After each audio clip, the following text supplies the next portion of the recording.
allegiance to the flag of the United States of America and to the republic for which it stands, one nation under God, indivisible, with liberty and justice for all. Before we get started, I'd like to make a special presentation to our outgoing board member, Mr. Roy. Great. This is a certificate of appreciation for your work and dedication of the time you spent on the Morrow County Commission. And we appreciate it. And Thank you. Yeah, we're gonna get a picture of this thing again. There we go. All right, thanks. All right, well, thanks. It was a pleasure. Yes.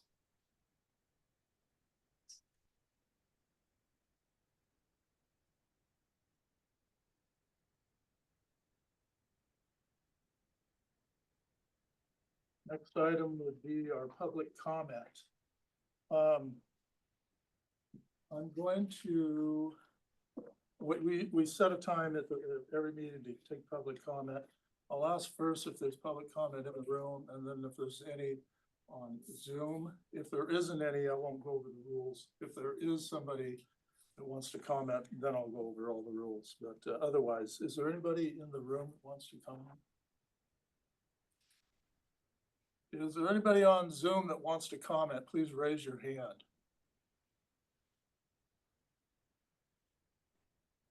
Anybody, Dustin, Valerie? No? Okay, with that, we'll move on. Next item is item 3, consent agenda.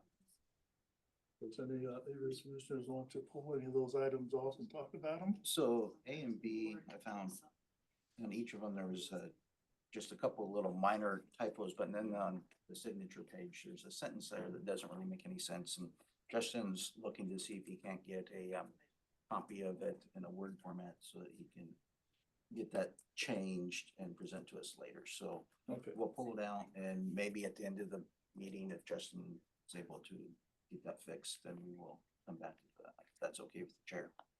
Yeah, it's fine. It's a good idea.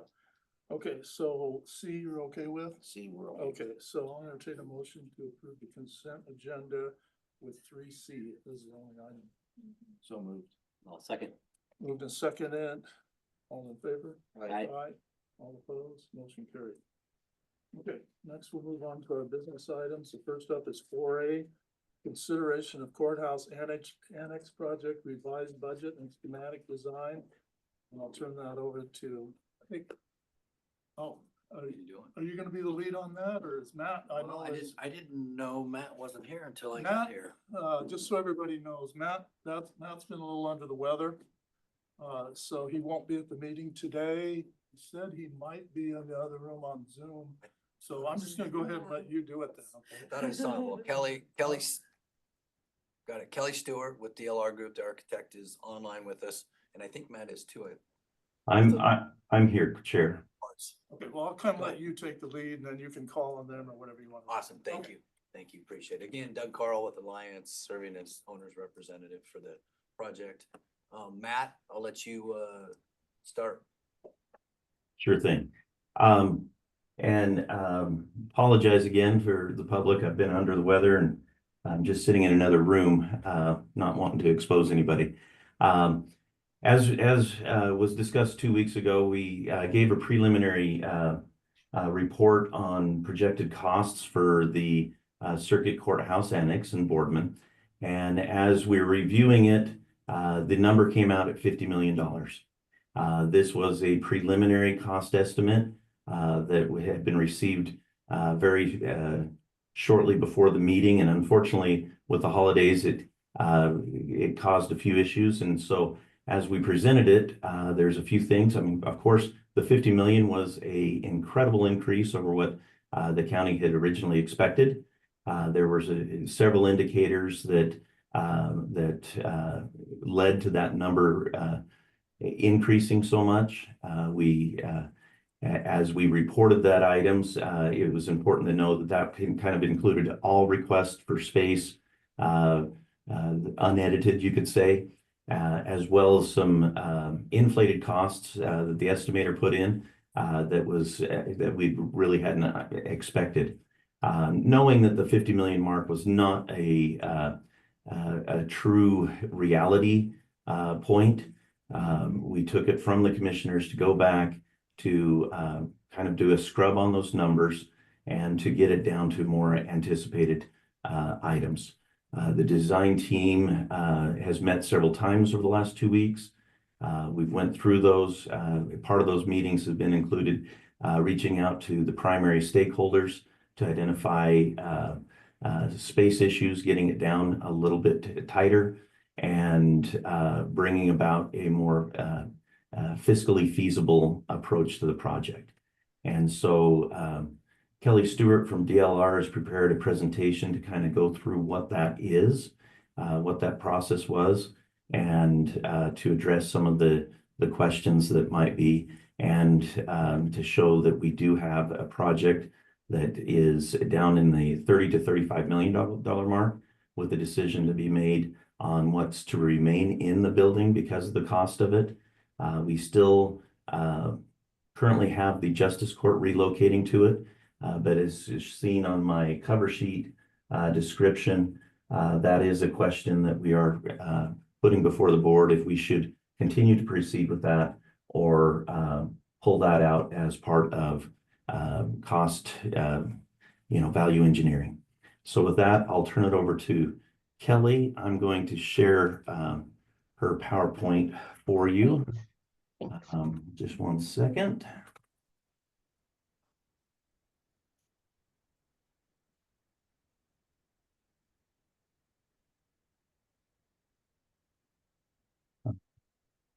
Does everybody see that screen now? Yep.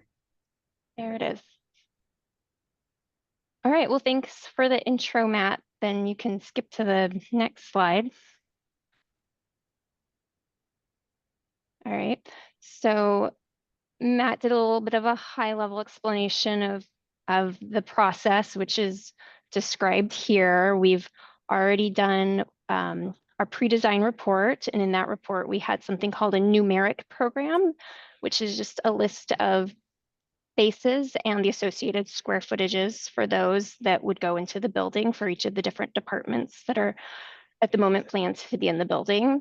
We had a meeting to set design goals for the building, just to sort of describe the quality of the building and the type of building it is and set expectations. We then used just those 2 pieces of information to have a cost estimate done by an independent cost estimator, and put those together to right around Thanksgiving, send it to the county for review, and then shortly after review with the commissioners. So what we still have yet to do is, what we're doing right now is setting a total project goal, which we didn't have before. So we now have 35 million to try to work against as the goal for the total project budget. So our next step with that is making adjustments to both the scope and any budget as needed to reconcile the scope and the budget goals. Then once that's reconciled, we would confirm that we're still close to the anticipated schedule and proceed with our next phase, which we're calling schematic design, where we actually do start to design a building, and more graphics that look like a building start to take shape, and more things that can actually lend themselves to a truer cost estimate. You can go to the next slide. Yeah, so just what I was saying, the numeric program is just a space list. It's driven by the interviews with the building users, stakeholders, and also the OJD criteria for the building. Since OJD is contributing money for this, they have criteria associated with how we use their money. So 28,500 square feet is what we presented 2 weeks ago. And that, as Matt, I thought that was a good word you used, Matt. It was kind of unedited, and it represented all of the space needs that were communicated from the users, all under one roof, for the circuit court and all of their needs, the district attorney, all of their needs, the public defender, all of their needs, and the justice court with all of their needs. So then the general design goals too, going with that, like what kind of building is this? The idea that it's going to be a durable building, a long-lasting building, a very secure facility. Those sorts of things help our cost estimator just with what his rough numbers should be, what type of building that it's going to be constructed as. And our cost estimators numbers that he provided with us are just the hard costs. So he's not a contractor. Ultimately, the contractors who will set the hard costs, but we haven't selected the contractor yet. So the independent cost estimator number that he gave us would come to, with the 28,500, roughly $1,200 to $1,300 a square foot. And so in that hard cost number, there's really healthy contingency for a lot of unknowns this early in the phase. So escalation, risks, just the fact that there's no actual building designed yet. So there's really, the cost estimate is just based on some numbers. Then we took the hard costs and used the industry standard to add 30% to the cost estimators number to cover soft costs. Again, also early in the stage, we just use the industry standard 30% without really having an idea of what the more refined numbers will end up being. That'll come to light over the next few months as we get into the design phases. So just quick, so people know the difference between hard costs and soft costs. Here's some of the things the soft costs include, but there's actually a longer list than this. So it includes the design and engineering fees, management fees, pre-construction services, the environmental and geotechnical studies for the site, off-site fees, fixtures, furniture, equipment, insurance, legal fees, the permitting fees, all sorts of inspections and tests that we'll need to have, and then just contingency for more unknowns.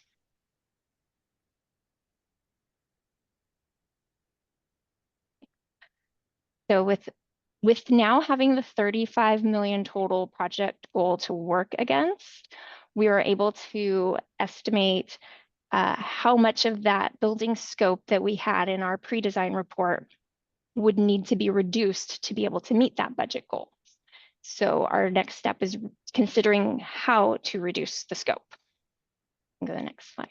And one item to point out for the commission, as we came back from the $50 million project and we talked about this $35 million goal, I just want to point out that was not a direction from the BOC. It was my directions to the design group saying we need to be down to the $30 to $35 million range at maximum. And so so they took that direction from me. And so that's where we got that, not to say that that's a direction from the BOC. This is a follow-up and we'll take your direction as part of today's discussions. So just if there's any questions on that. It's great for us to have these goals to work against. So our strategy that we'll present today is that we can reduce the building square footage from the 28,500 to roughly plus or minus 21,000 gross square feet. The other thing I wanted to point out, this is something we would have refined in schematic design. Without really having a building to design, we have to sort of make broad assumptions about things like the mechanical system. And so I did talk with our mechanical engineer on the project and reviewed the cost estimate with him. And he thinks there's two types of mechanical systems that would be appropriate for this project, and neither one of them benefit from being enclosed in a penthouse. And the penthouse actually, which is normally provided to protect mechanical equipment, the estimator put that as an additional 10% to the project numeric program. So that taking that penthouse out reduces about 10% of the construction cost. So just an example of what sort of refinements we'll be doing in later phases, we're able to do this one to just help us meet the budget goal of 35 million. So reducing it, so taking the mechanical penthouse out plus reducing the square footage combined seems to bring us really close to the total of 35 million. With a little caveat that we need to do all this really quick so we maintain schedule, because if we push the schedule out, we could be adding more escalation costs back in. One thing I would add as well for the boards and the public's consideration, as we went through on this, we were sure to include all costs that have already been spent along with what would take to Right. complete the project. And so this is not on top of what's already spent. This is for the entire project, including the exploration of the 2 other sites previously. Mhm. Here's a look at the revised program. So you can see the first column under the 12/4/2024 is when we presented last and how we were at 28,500. And then the farthest right column is an option for how we get within budget with little reductions to each of the departments that's currently planned to be in the building. I don't know if we want to get into the weeds with this one though. Maybe just up here for people to see that there are some little cuts everywhere.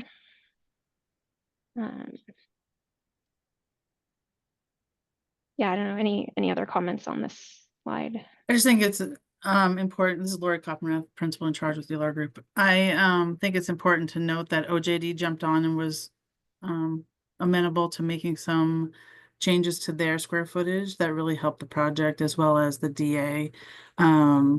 So I think the user groups are really helpful in bringing the square footage down. Mhm.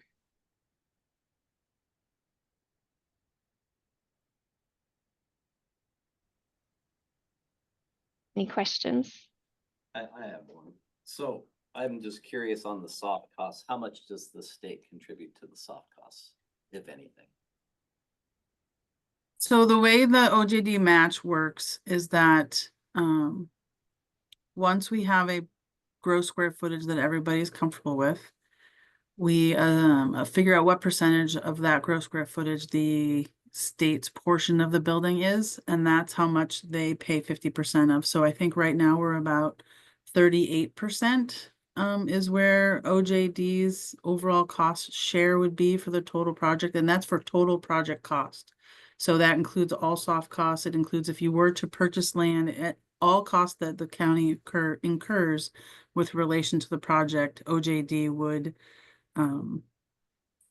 reimburse 50% of their portion of the project, which right now calculates to a total of 38%. That number will change as the square footage is refined, but right now, based on the square footage we just showed, it's about 38%. That makes sense that way. Any other questions? I forget where I saw something, but when I was just going through here, I didn't see it again, but were we talking about whether or not we added or removed the justice court is about $3 million is what the cost would be.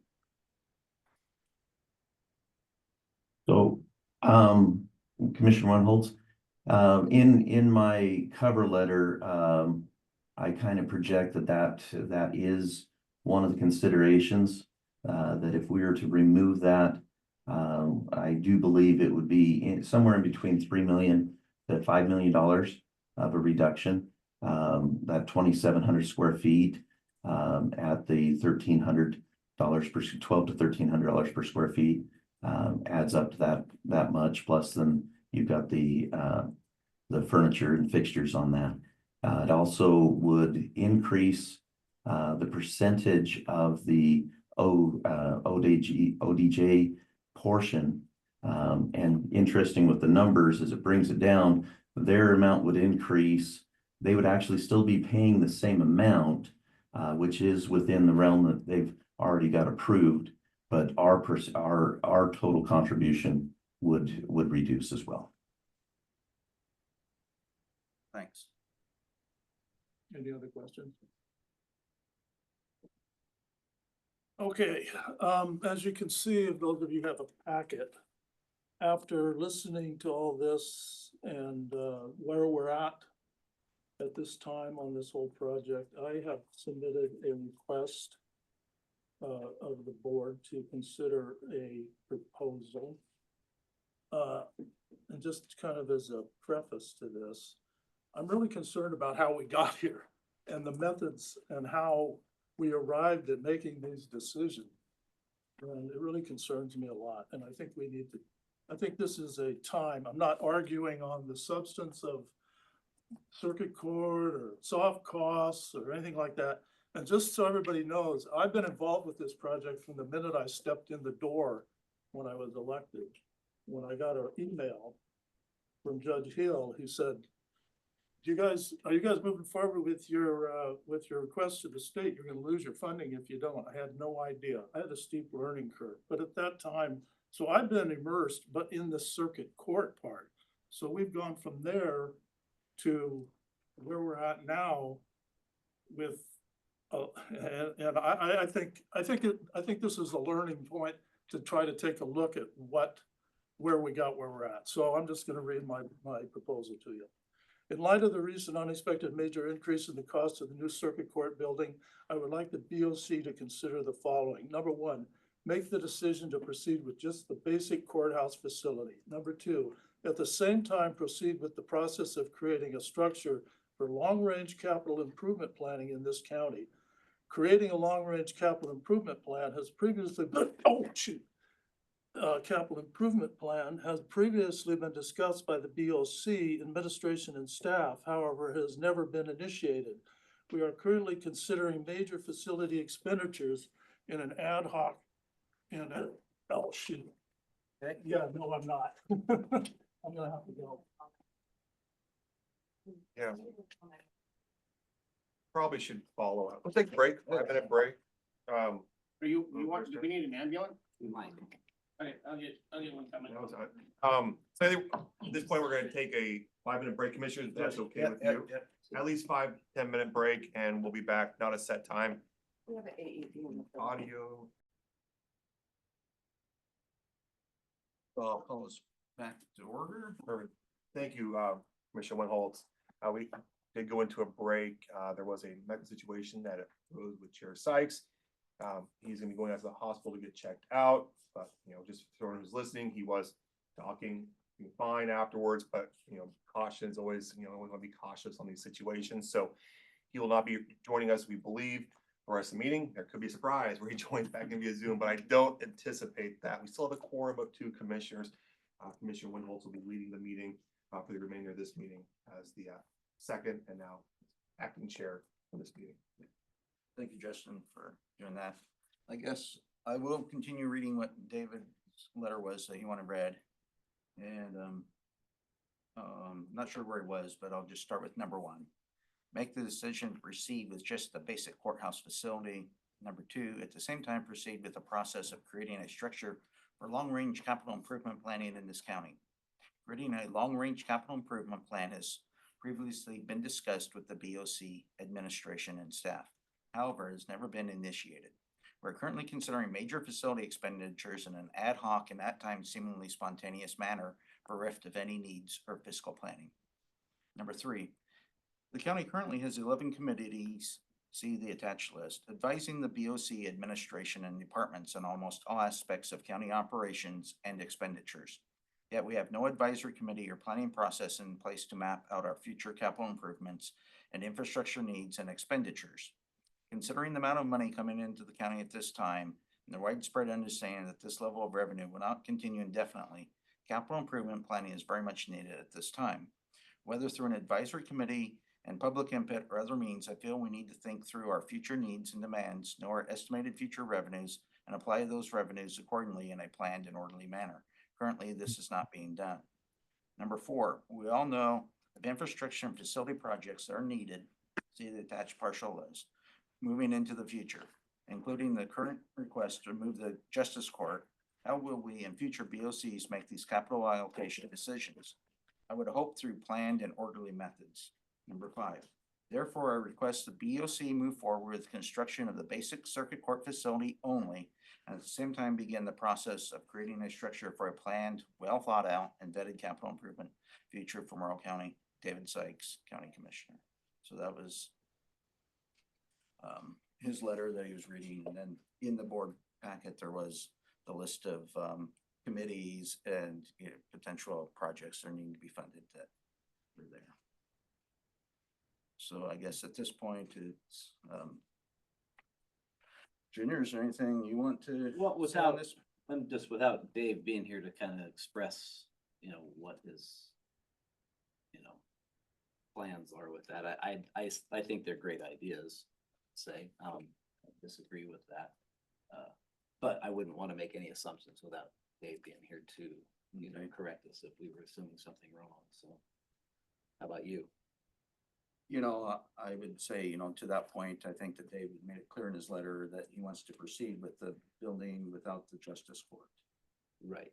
You know, I don't disagree with the major premise of his letter is that we need to have a capital infrastructure planning process and, you know, figure out how we're gonna be paying for these.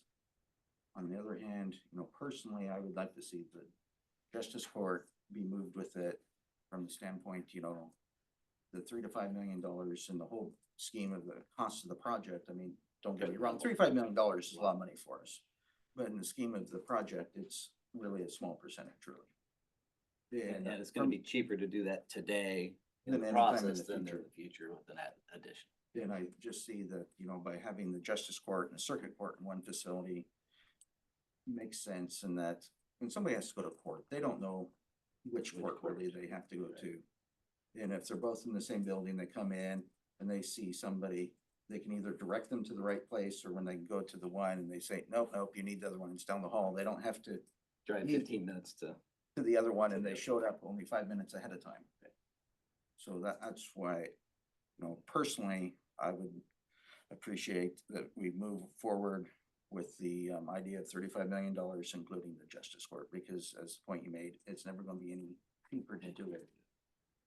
And looking at the presentation, it does show that at the revised budget, it did include the justice court being built just in a smaller fashion. Yes. So I guess it's, what do you think is? I believe that we should be keeping both courts in the same building. That's been my thought all along. Again, it was my idea. I was the one that brought that forward, so I still stand on that. And under the circumstances, I mean, it's this cost thing. I was never really involved in the cost. I never really had a you know, an idea of what it was going to be at the time. We just knew there was a $25 million project.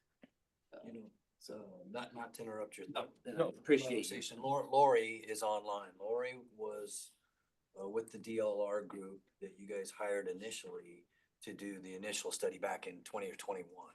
And so she could probably speak to that a little bit and maybe help provide some context to everybody about how it got from what was initially discussed to today. I Lori? think that'd be good, at least Yeah. for everybody's And benefit. yeah, she can probably do it in 1 or 2 minutes. And Yep, easy. So when we were first hired to work on the courthouse, it was looking at the existing courthouse and how that might be expanded. Just as we were completing that project, we were directed by the county administrator at that time to also put in hey, by the way, can you throw in what it would be to build a new building? And so that was a last minute thing that got added without much due diligence. And so that's how the plus or minus 13,000 square feet came up for what a new courthouse would be. And that was just basically including the DA and the circuit court. So then as we move forward, of course, you all had some changes in your leadership.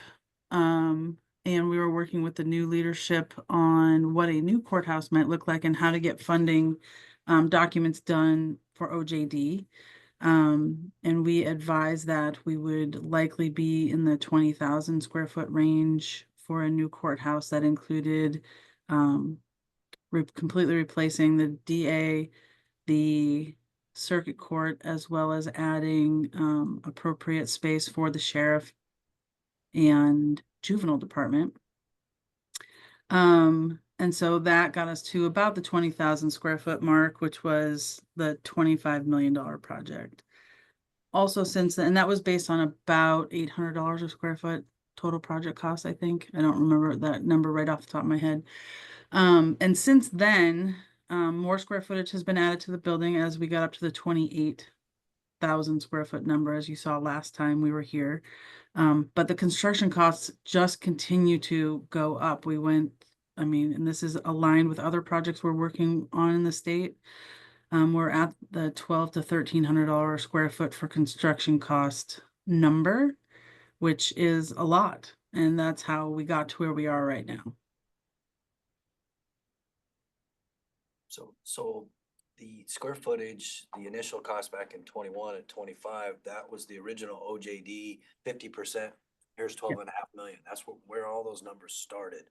And obviously, cost per square foot has done nothing, through COVID, et cetera, has done nothing but jump exponentially. And then obviously after speaking with all the various user groups, the project got bigger, which is pretty normal. Everybody gets a chance to say what they want, not necessarily what they need. And so obviously this was an opportunity, if you will, to, bring it back in and look at what your real numbers are and what you're willing to spend.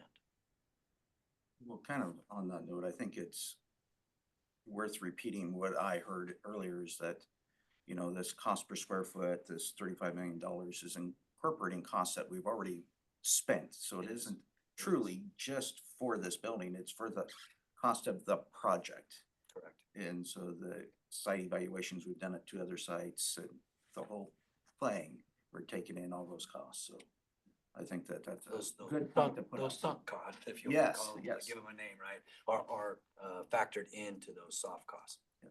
So I think that's, again, important for everybody to acknowledge that that's part of it. And then I guess I have another question, and I don't know, maybe Justin's the one to ask on this one. Dan said that there was potential of getting more state funding. Whether that was a wish list or if he was being, transparent on that. I don't know if you have any idea of where, I did see where the Oregon State budget has gotten better. They said there was actually more money coming in than they had anticipated, and that some things might get funded. I don't know whether that is gonna make a difference or not, but. So generally then, anything on the legislature for that funding, there's no guarantees of it, right? That's the concern. I would note that some of our people working on this project, consultants, they have experience in that. So I'm not sure is there any, I know there's no guarantees, but I think there's also, that's the concern, the financial aspect of not knowing. They're saying, hey, we're gonna build this. We believe the state will increase the budget. Does that happen very often? I know when we were going through this process, I think Representative Smith had mentioned, hey, well, you might be able to come back. We need to have some more, but I also don't know to what extent that was. Was that an idea of saying we can have, an extra $1 million? Yeah, that shouldn't be a problem. That's, here's an additional 10 or 15. That's a little bit different of an ask. Lori is still with us, and Yeah, Lori is working with several other counties and courthouses, so she has a lot of experience in recent communication with them. However, and I'll certainly let Lori talk, based on the size of the project and where we're at percentage-wise, I'm not sure we would end up needing more funds, meaning they're only gonna pay 50% of their cost, so to speak, right? Maxed out. In fact, you saw we're down to it's only 38% of the overall project. We were at kind of 32 before, so it's somewhere in that ballpark is what they end up paying. On a $35 million project, I'm not sure more than the 15 that they've appropriated. There was the 12.5, and then they came back with an additional 2.5. It might be covered already. So I think they're probably on a $35 million project about what we need. So I'm not sure I would count on any more money. But Lori, please jump in and correct me if I said that. No, you're exactly right, Doug. The legislation is written in such a way that they can only give up to 50% of their portion of the project. So through this funding mechanism, there's no way to get them to pay for a larger percentage of the project.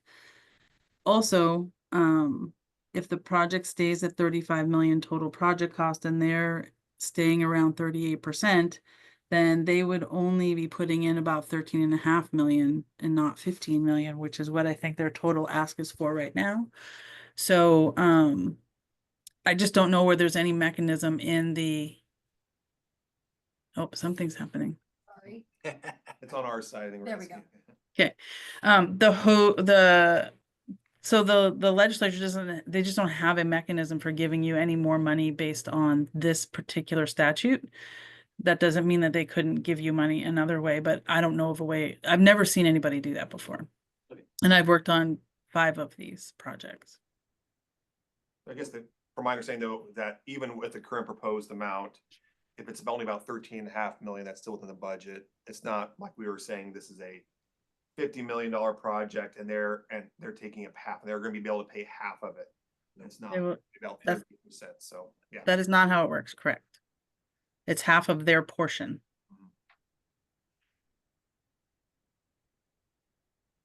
So you wanna make a motion or?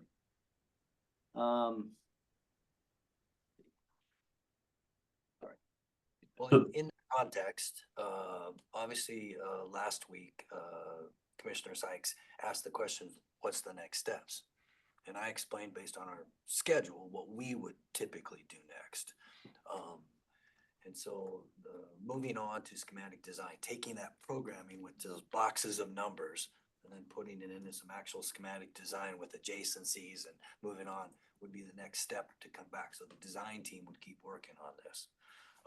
But we are obviously sitting here today looking at, okay, we've come back with a project number and we've made some cuts.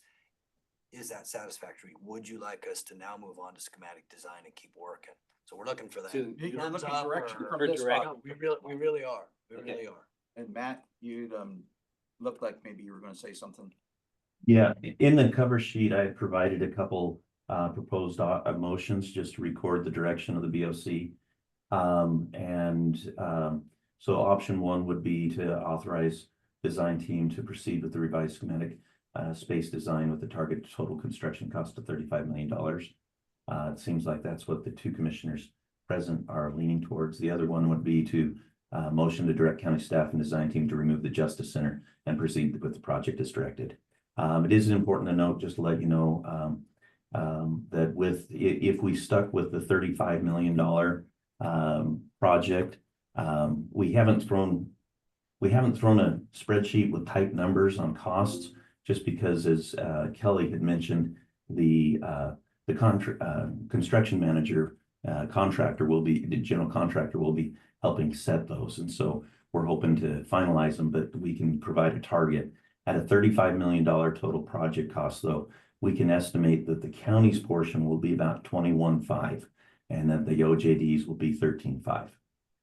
If we were to reduce it down to pull out the Justice Center, we would be getting the county's cost down to 18 million, with the OJD cost at still about 13.5. And so if that helps in any direction, but just looking at the suggested motions that are in the spreadsheet, we'd ask if those fit the needs of the commissioner's consideration at this time, we'd ask for just a motion along those lines. So I will make a motion to authorize the county staff and design team to proceed with the revised schematic space design with a targeted total construction cost of $35 million. And I will second that. Project costs. Project cost, not construction. Oh, Just thank to you. clarify. Okay. I'll read that again. A motion to authorize the county staff and design team to proceed with the revised schematic space design with a targeted total project cost of $35 million. And I will second that motion. Any other discussion? Hearing none. All those in favor say aye. Aye. Aye. Motion carries. I think that, do want to make a statement. I think that, this has kind of been a learning process for all of us, and going forward on projects, I think it will be good for, us as the body. We had the $25 million out there, and none of us maybe knew or understood or made it clear that this was really just a really big ballpark idea, and messaging that out to the community, because I'll admit, I don't think a lot of us thought of the soft costs going into it, and and so, your explanation of kind of how we came up with the 25 million before, it's just our from our standpoint, the messaging to the community could have been and should have been better. Is that I this think was- we did make it apparent though, that every time that we were looking at other options, that it was costing us time and that it's costing us money, as well as the geotechnical studies that were involved in. Oh, yeah. Well, I agree So with that. We did make that very clear at the time, so we did know the costs were gonna go up, but, you know, everybody was in severe sticker shock at Sure, the $50 sure. million. So was the design team, if you No, want. understood. We didn't figure that 50 million was something that the county was gonna take on. And so we knew that when we walked in here, it wasn't designed to be shocking. It was what it was at the time, based on what we asked everybody what they wanted. Right. But yes. So back to the other point, and probably has nothing to do with the courthouse. A feasibility study would probably be your next step as far as looking at all the county buildings and where they're at. And then with that, your user groups, or if you hired somebody, could help you outline some sort of long-term plan when buildings are gonna come up for needing remodel or new HVAC system, you know, whatever it might be. But a feasibility study across your county buildings would probably be the next step to help then whatever user groups or groups you know, set up to create a long-range plan. I think a long-range capital plan is a great idea. I mean, you should have that. And you're right, that feasibility study is probably needed before we move into the capital plan. Yeah. So we know what we are trying to, what our target is to take Correct. care of. Correct. That's a good point. And it's very obvious that the existing courthouse is in dire need of help, so it's gonna be, and we've already done that to some extent, the feasibility study on that courthouse. That's what got us to where we are today. It was gonna be cheaper and better to build a new building than to try and. Sure. All right, thank you. You're welcome. So Matt, you requested to do other items that you're gonna be involved in, so. Yes. What I'd ask is that we could have discussions on items B, J, and M, be moved up together. And just so I can take care of those and then get back to recuperating, if that would be okay. If we Yeah, could bump those up okay. to the top of the schedule now. So we will do item B. Mhm. Plat for New Dreams Estate in Irrigon, that's you and Mike Gorman, and I see Mike's in the room, I don't know if there's anything. Yeah. you need to add.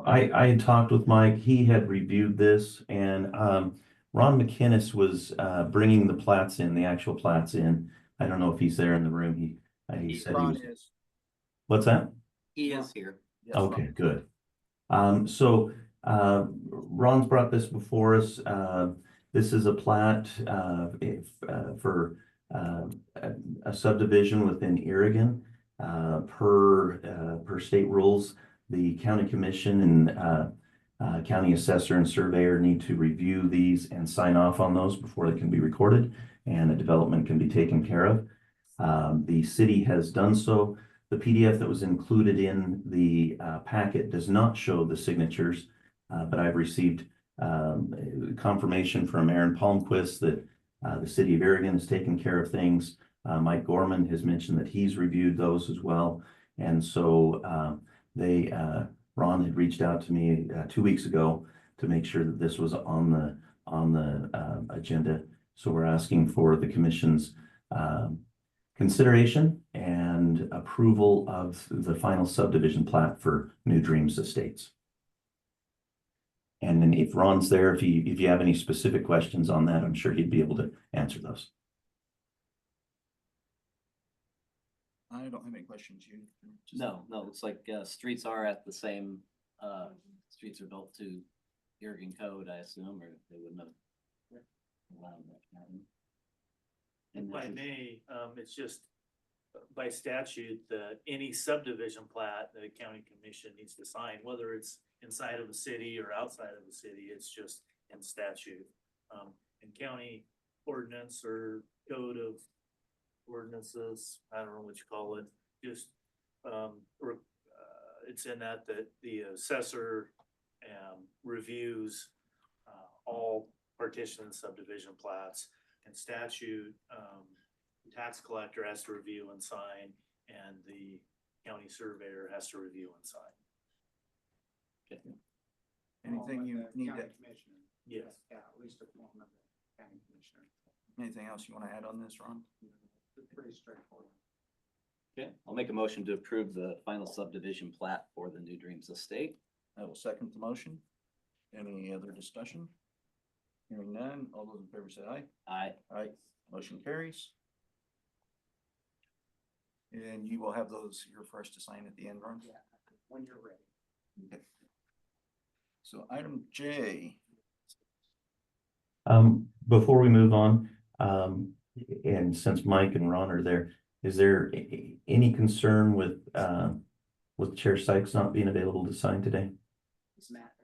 There, Yeah, I don't think so. Oh, sorry. The question was if there's any issues with Chair Sykes not being here. No. It's still a quorum, just the two that shows it, and it'll be listed as absent That happens. all the time. Perfect. No issue at all. Yeah.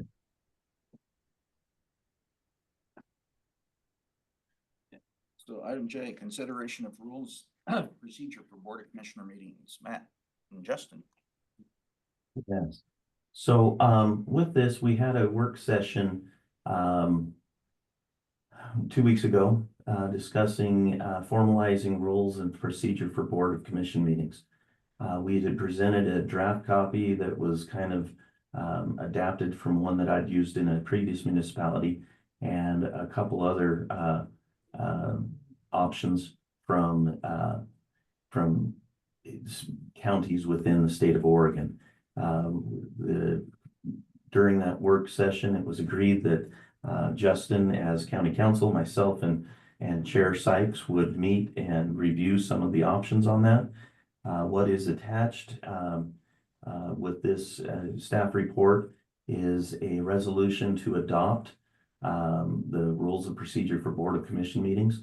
What we decided to do is to follow that template that I had created. It's been modified a little bit, more or less standardized for the use in the state of Oregon, and reordered a little bit for more concise and related items. As we go through here, most of the items set up, a few items that were discussed was a specific submission deadline for agendas, when the agenda packets will be distributed. If you look at 1E, we have that, we're having it the Tuesday the week before, which is currently what we do for agendas. The packets would be distributed by 5 p.m. on Monday, but our regular practice would be that our agendas are posted on Friday and at least a preliminary packet is sent to the commission if there's anything that still needs to be finalized before the public posting. That just to kind of like what happened this week, allows you a little bit more time to review and go through the items. As we go through, we did modify that any document adopted, rather than being signed before the end of the meeting, is signed within 24 hours of the meeting's adjournment. So if we need to change because of amendments, other alterations, we can do that. Public comment, we outlined a little bit of the expectations for citizen public comment.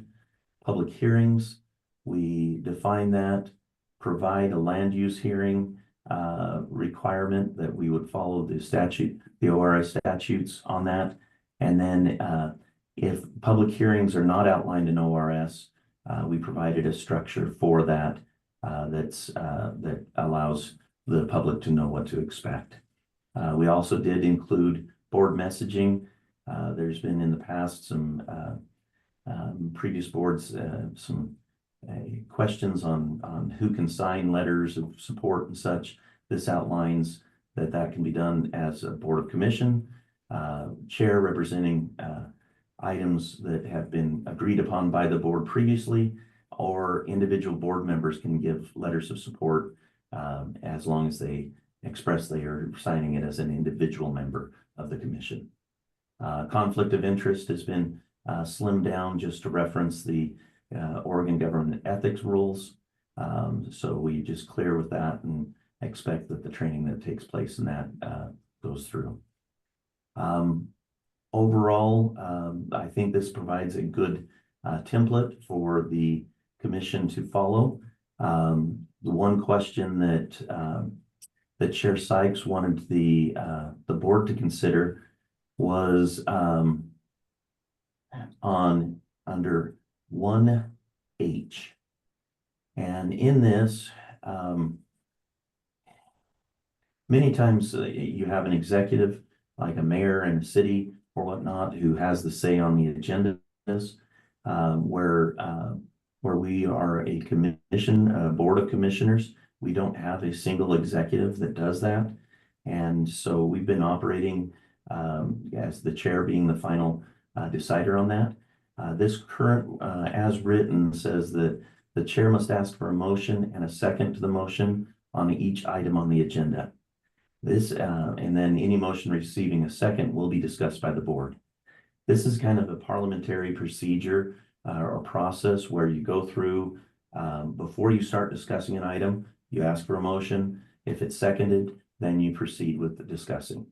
The reason why you would do that, this allows equity between all members.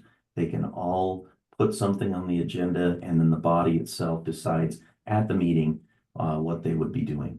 This can feel clunky at first, since we are kind of more organic in our discussions and just go down through the business items. As such, Chair Sykes asked for me to include some alternate language and other options for you to consider. He's okay with that as it is, but feels like it could feel a little bit clunky and robotic as we go through it. The one option we have is to amend it, just saying that the chair shall establish the agenda for each meeting for the Board of Commissioners. So the chair sees it, and that's a more or less an empowerment of the chair, rather than just conducting the meetings, has the discretionary power to say what would be on the agenda. The second option is to allow adoption of the meeting agenda at the start of each meeting. So right after you go to call to order, then the chair would say, in fact, we would post it as a proposed or draft agenda, and then the meeting would start and the commission would have a single motion, a second, and majority vote to adopt the meeting. And if there was anything that they wanted to pull out, they could do so by during that motion. And then any other meeting could follow that same process, special meetings, work sessions, those other types of things. And so that's, we wanted to bring this before the commission for any discussion. It's fairly basic. It isn't too constrictive, but it does provide some structure, which we,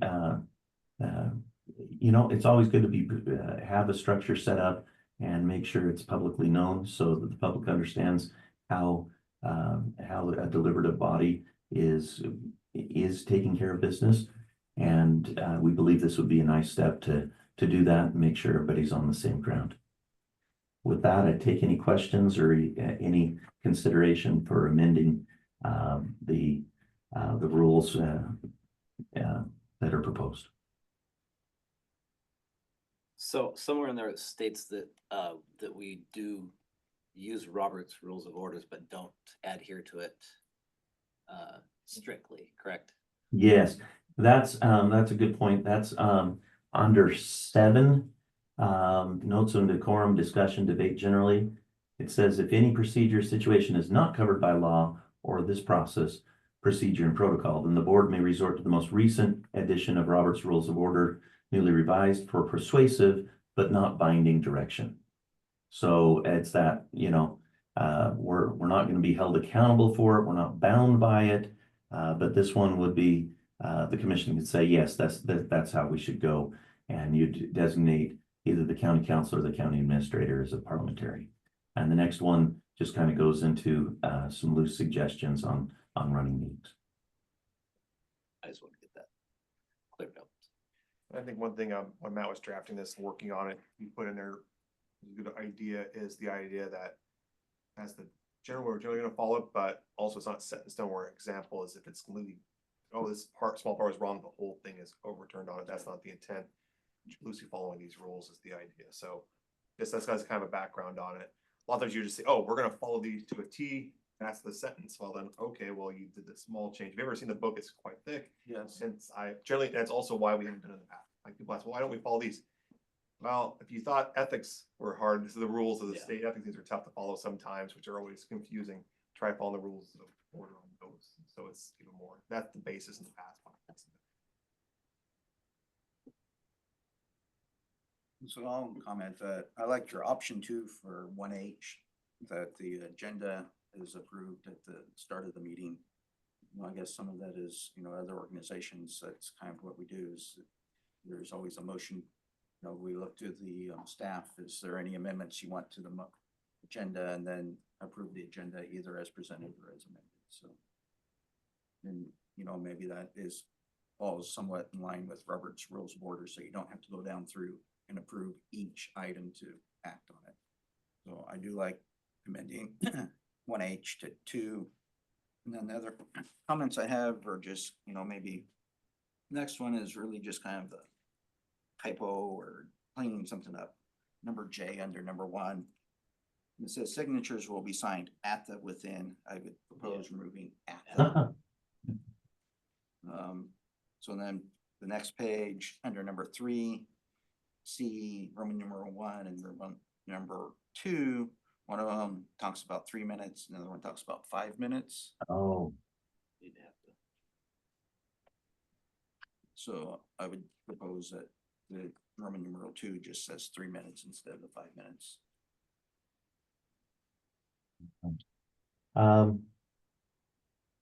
I can make those changes.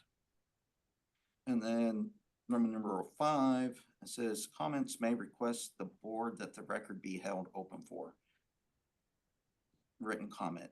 To me, the language is a little awkward, and it could be just me, but my suggestion would be may request that the board hold open the record for written comment. That the record, May request the board hold open the record. may request the board to hold open the record. Sure.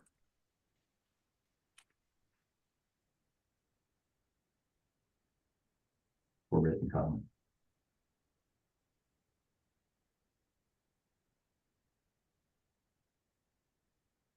And that's all that I had.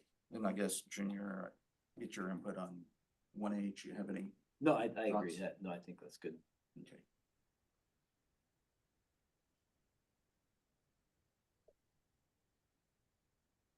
So I guess anything else you want to talk about this before? Nope, I'll make a motion to adopt resolution R 2024-32, outlining the rules of procedure for the Board of Commission meetings with amendments As as discussed. discussed. I will second that motion. All in favor, say aye. Aye. Aye. Motion carries. Thank you, Matt. Justin? Just for clarification, that includes the 1H. 1H2. Yeah. Okay. Option 2. Yeah. Very good. We will make those adjustments and have those posted. Okay, next item is number N, order 2024-04, adopting fee schedule update from Morrow County Clerks, Matt Jensen and Vincent Ferrero. All right.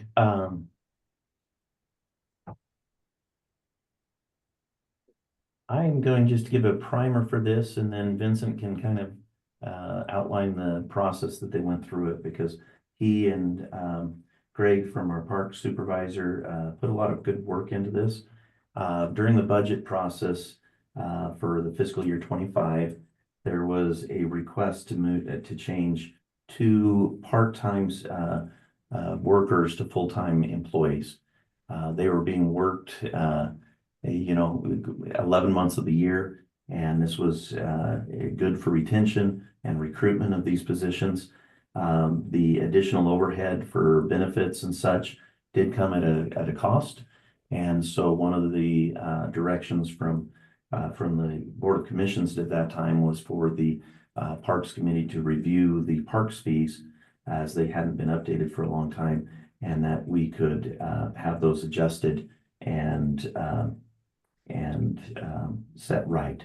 So we've done that. It's been taken to the Parks Committee, and Vincent, would you mind explaining what the process was and what the final determination was in that? So our process, good morning, by the way, our process was to try to come up with a way to basically make ends meet.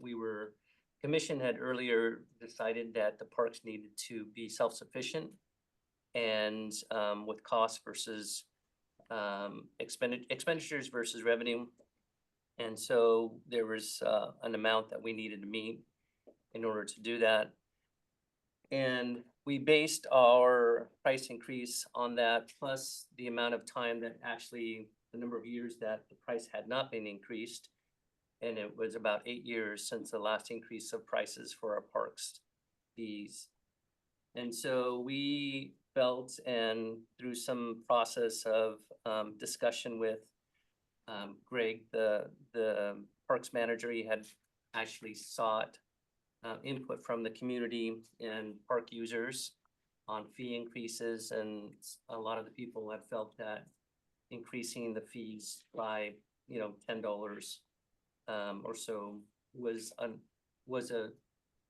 an okay amount, considering the amount of time that hadn't been increased. In addition to all the increases in costs from the last 10 years, especially the last 4 years. There was a huge increase in employee costs, in construction costs, in maintaining the parks, with our equipment and fuel costs and everything else. So what we had done, Greg and I went through and we worked on each individual item. Basically, that's like the OHV park. There's things that you can rent out: the cabin A-frame, cabin 14 by 14 building, juniper cabin, full hookups, partial hookups, water only hookups, and dry camp, tent camp. Plus, there's also the same fees, close to the same fees in Cutforts Park and Ainsworth Park.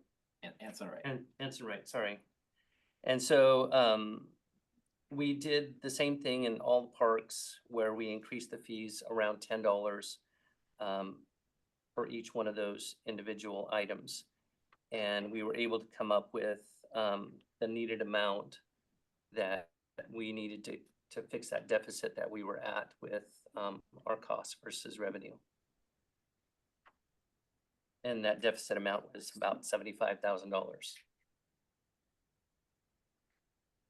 I was happy to see that you kept them all in line. I mean, you didn't change from the OHV park to. Yeah. Park. They're all the same. We felt it would have been a little difficult to try to keep track of everything, I and think this was that's- a little easier to keep track and maintain. Okay, any other questions? No, I think this has been a long time coming, and I think it's reasonable. And as a user of all three of the parks, I am certain that most people won't have any issues with the increase. Yeah, and that's how we felt as well. Okay, so motion to approve. Yeah, I'll make a motion to approve the update to the Morrow County Public Works Parks and Fee Schedule effective January 1st, 2025, and accompanying order number 2024-04. I'll second that. Any other discussion? Just a quick question, and we don't need to do it. This is an ordinance, correct? We don't need to, I don't know if it's an ordinance or not. it's not an ordinance, is it? It's an order. It's an order. order, It's right? just a- Okay. Just making sure we didn't need to do anything else with it. Okay, so all those in favor say aye. Aye. Aye. Motion carries. Thank you, Vincent. Thank you. So Matt, was there anything else that you needed to cover? I have one item that I need to bring up to you, but I'd ask that we take just a 5-minute recess so I could address that with you. Okay, we'll take a 5-minute recess. Thank you.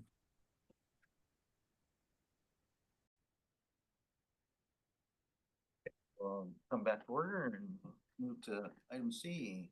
All right. Good. Good morning. For the record, Tamara Mabbott, Planning Director. First item I have here today is the final report and resolution of the Water Advisory Committee. And on the phone is Ronan Nicolia, who served as the water coordinator for the county, along with his company, GSI Water Solutions, Inc. We did have this item with the Board of Commissioners last week as a work session. And if you'd like, we could go over the PowerPoint slides or not. It's really your choice. Any preference, Junior? No, I don't have any preference. Do you have a preference? No, I know if the meeting's gone on a little bit longer than you expected.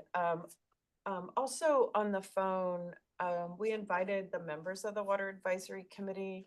So maybe after Ronan and I, if you don't want to do the slides, if Ronan and I give a little bit of an overview, if you allow the Water Advisory Committee members, okay. Yeah. That would be my preference since they spent 2 years on this rather than going over the slides that they saw at their last meeting.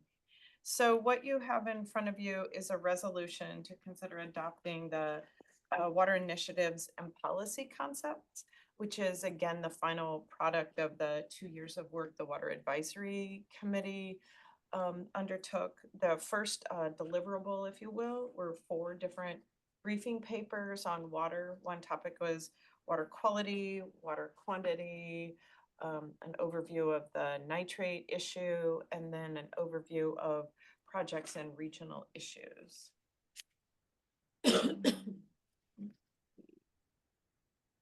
So Ronan, would you like to talk about the 4 initiatives? So I just mentioned the briefing papers and the final set of recommendations are there are 4 different projects or initiatives, and then feel free to say whatever.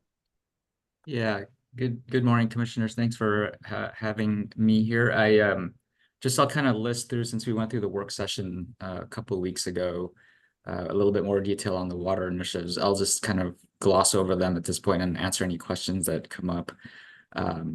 But basically, there were 4 water initiatives that were finalized with input from the Water Advisory Committee and taking into consideration input from speakers that were involved in the process, various speakers from industry and agencies, state agencies, landowners. And so the initiatives were, even though they were sort of initiated or maybe focused on the Lubguama and the nitrate issues in a lot of ways, the intent of these initiatives are really to be a countywide implementation and consider countywide issues.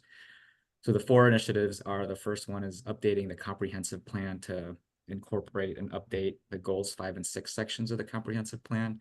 And that would be a primarily an internal process that the county would follow, led by the planning department, to update that portion of the comprehensive plan, go through a formal update of that section. It hadn't been updated since about 2013. So with a lot of new issues out that haven't really been identified in the comprehensive plan, is an opportunity to incorporate those key issues like nitrates, like the Columbia River water supply issues, and recharge are some of the key water issues that would be updated as part of that goal 5 and 6 update in the comp plan. The second initiative is to develop a Morrow County drinking water program. And that initiative is really focused on providing resources through the county, really led by the public health department in the county, to share information, provide technical resource information that's available from state agencies, and be able to be in a position to share that information with water system operators and the general public. Just a way to facilitate communications and share information in a more formal manner. And then the third initiative is supporting regional water planning throughout the county. As Tamara mentioned, the briefing papers included kind of an overview of water planning work that's been ongoing in the county and in the region, effective in trying to address the water quality, water quantity issues.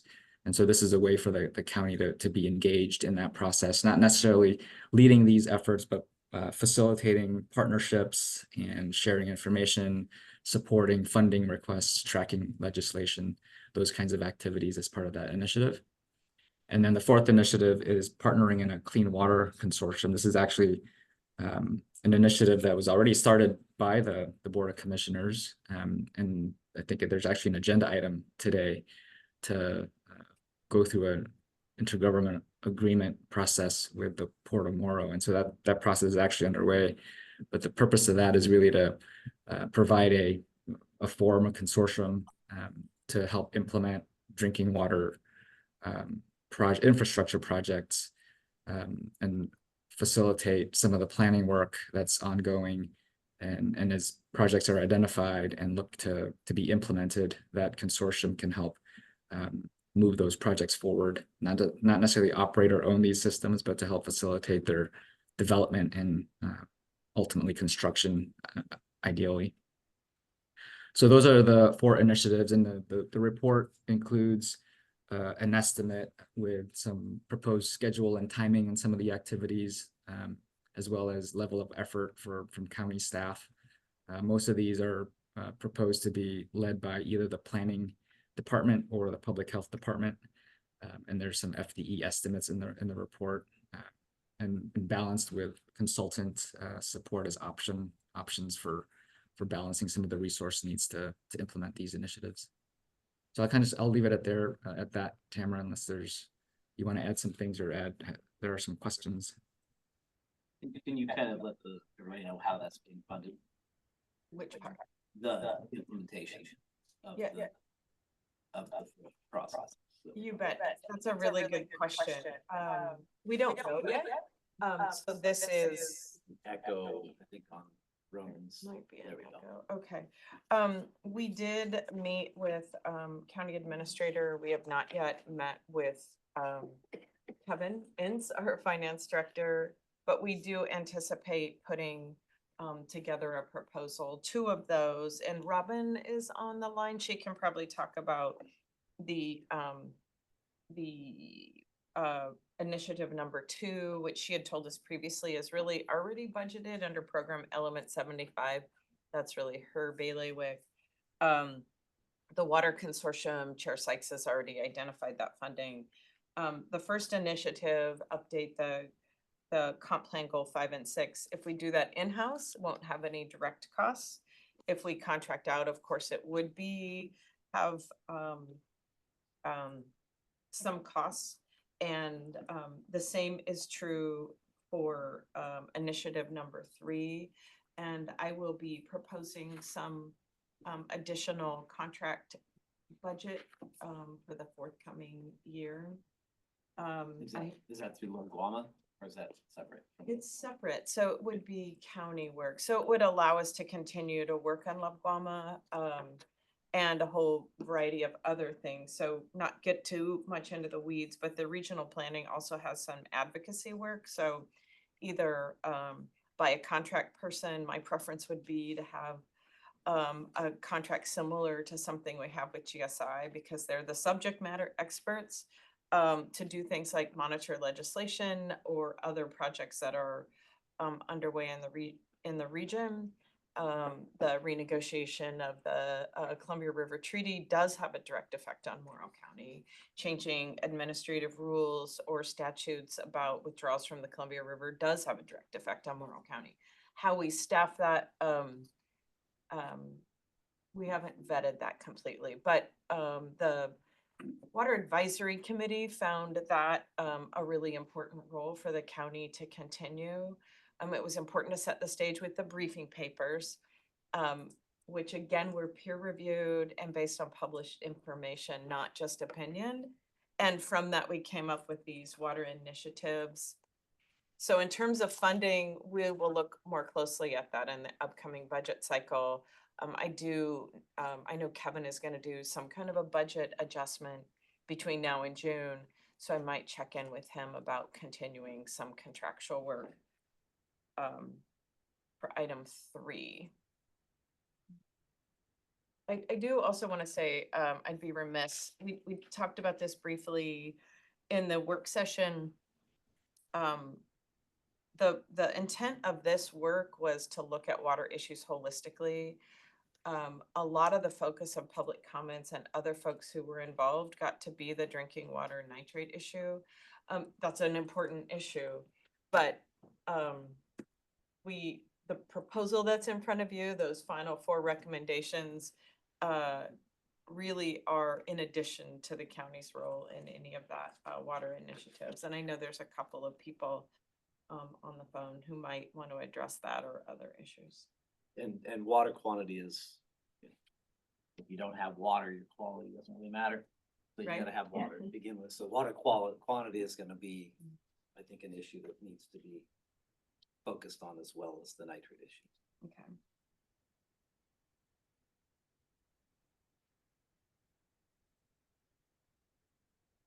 Did you want to see if anybody on? Yeah, that's what I was gonna ask you is if we wanted to see if I anybody think, online. well, Robin is on, Robin Kennedy, our public health director, and I think Ralph Mortar. I don't have the ability to see everybody who's on, who may have been on the water advisory committee. So if there's any of those members online, use the raise your hand feature on Zoom so we can recognize that you want to speak. Robin. Where's Robin? I'm Ralph Mortar. I'm listening on the phone, so I'm here. Is there anything you'd like to add to what's been said, Ralph? Well, yes, I would. I mean, we haven't even hardly touched the issue of quantity and where that quantity is going to come from. And I think holistically for the entire county, and particularly central Morrow County and the south end of the county, we need to start looking at recharge as a viable option to drive, to allow us to keep our high value farmlands that we do have here currently and keep our county tax base up with it. Because every time an irrigation project gets shut down because of water curtailment, county taxes go down as well. And if you read the Sunstone or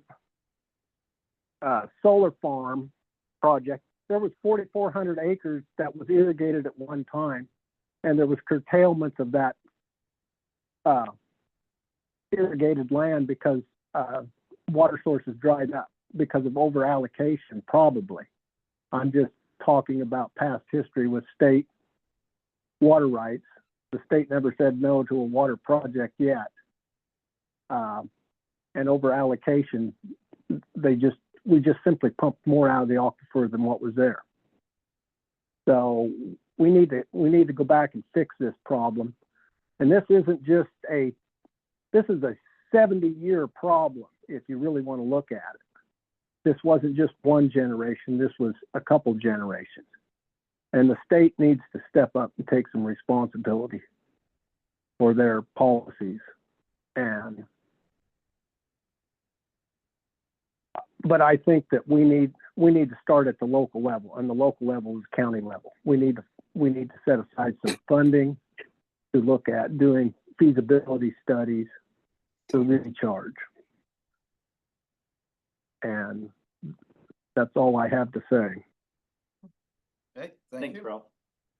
Anybody else that's online that was part of the committee?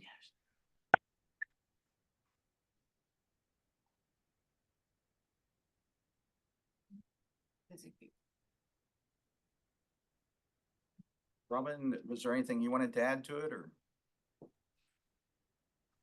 Yeah, I think I'll just add that, the purpose of the report and the initiatives and the recommendation for essentially adopting the recommendations is to recognize the importance of water issues in the county. And this is just a way to help sort of focus that and sort of present some level of commitment from the county. There's still some effort, obviously, as Tamara mentioned, in terms of figuring out the details of budgeting and the specific timing of these initiatives.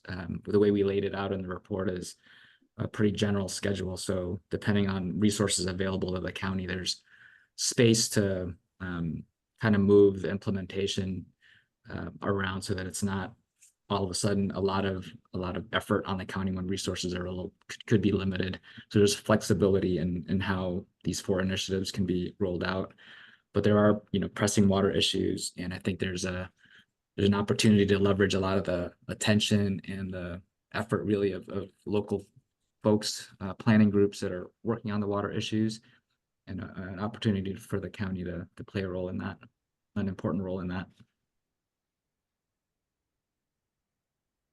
Robin, I see you unmuted yourself. Yeah, are you able to hear me? Yes, we are. Oh, okay. I've had trouble with my headset, so I just want to make sure. Yeah, I didn't really have anything to add other than in public health, our focus is making sure that people have healthy and clean water to drink, so that their health isn't affected. And we're continuing our work with OHA on that spectrum, and that's mainly done at this point through water delivery and installation of reverse osmosis filtration systems.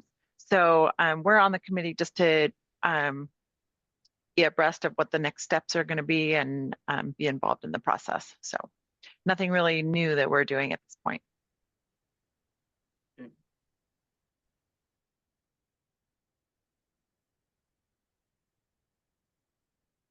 So I guess just, at least for me, clarification, I mean, if we adopt this and we're moving forward, I mean, it doesn't obligate the county at this point to do any one project. These are just the recommendations of the path forward for the board to consider.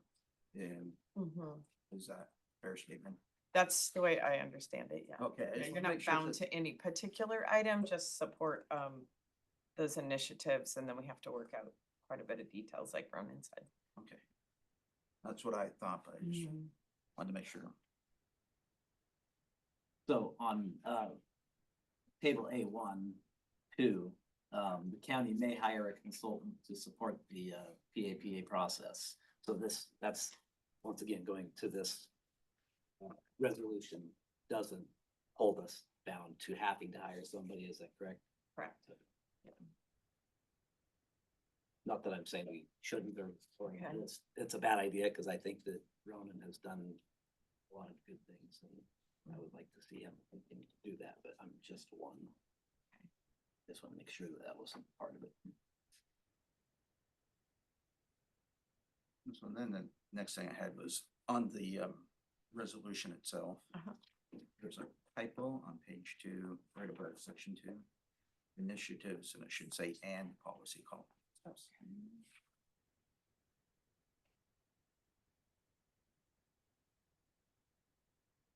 Fingers.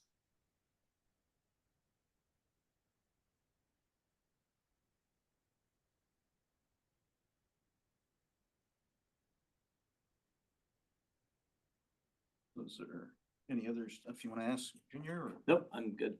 Okay. For a motion. Yes, I am. So I'll make a motion to approve resolution number R2024-31, adopting the revised water initiative and policy concepts. Final recommendations of the water advisory with the corrections as noted. Okay. Second motion. Any other discussion? All in favor, say aye. Aye. Aye. Motion carries. Thank you for that one, and thank you, Ronan. Tamara, you're up next. Okay, Ronan will stay on.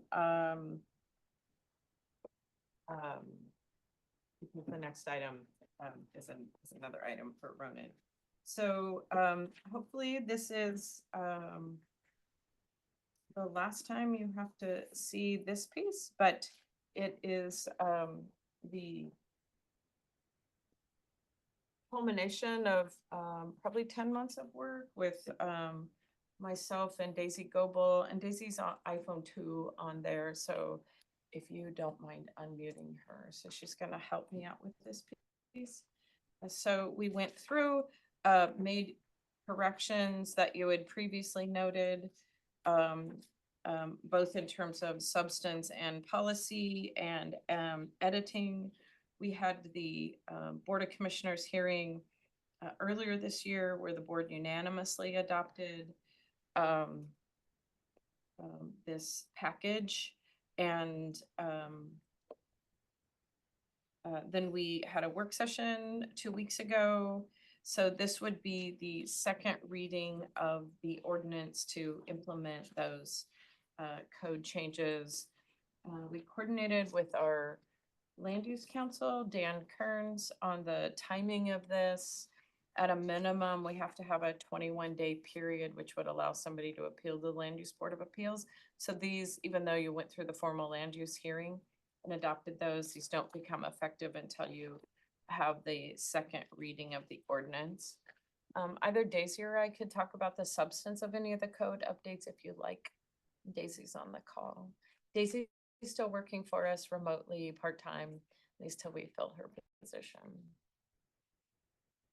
So I guess kind of my first question is, so what we're seeing here, I mean, the red line, once you get through the red line gets out, that's the version that we would be adopting. What's here in front of us? Yes, and it's the exact version that you had at the work session 2 weeks ago. Okay, so I guess when section 101 of the title, and it says readopt in its entirety on November 7th, 2001. Should that reflect when it's actually being readopted now? I'm sorry, you're in the ordinance? Yes, Article 1. Article 1. Section 10. The title of the ordinance is the 2024 Morrow County Adopted zoning. in its entirety on November 7th, 2001. Should that reflect the current date that it gets readopted? I'm not even tracking where you are. So I'm on section 1, title of the ordinance. Do you see that, Daisy? Second line.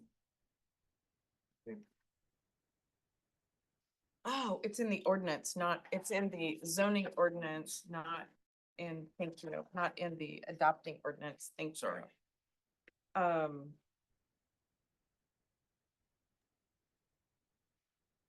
Oh, yeah. We're not, technically, would we be readopting it in its entirety or the changes submitted herein? Do you have an opinion on that, Justin? Worked on this one yet. I don't know. Second. Then Dan isn't on probably. Dan represents another Wheeler County, I think, so he's not here at the same time. Yeah.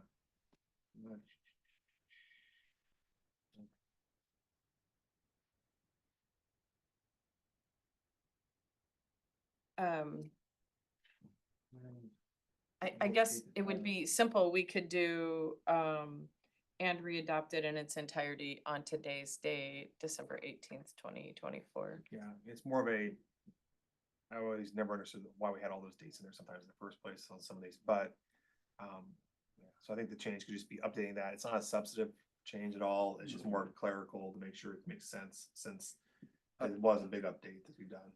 You know, if I was reading it next year, I would read it as that last time it was updated was 2001. Yeah. That's the way. Okay.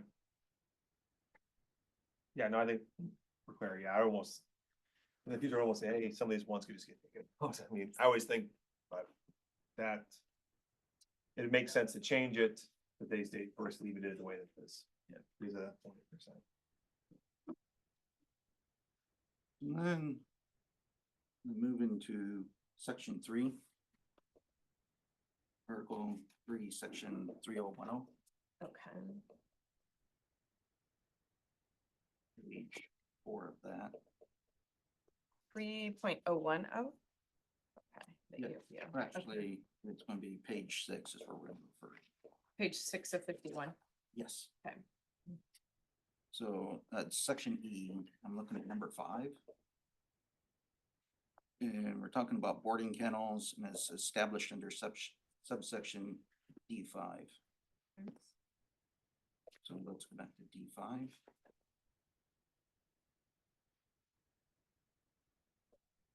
Page 4 of 51. It's page 4 of 51, D5. Yeah, D5. These are use standards, so should it be subject to? Because E5 references D.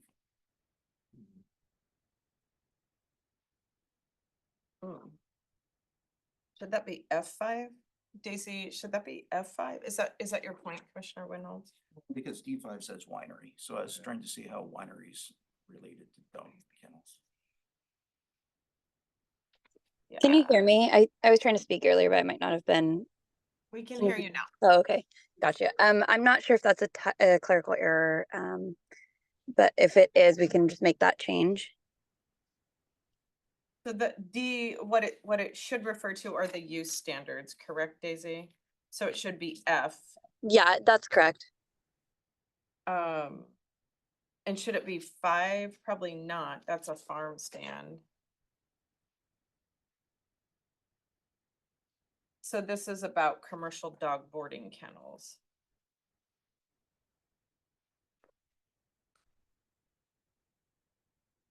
Do you know, Daisy, which one that would be? Because the use standards are now in F. Let me take a look. If you want to move on to any other comments and then come back to it, I can have a response. Okay.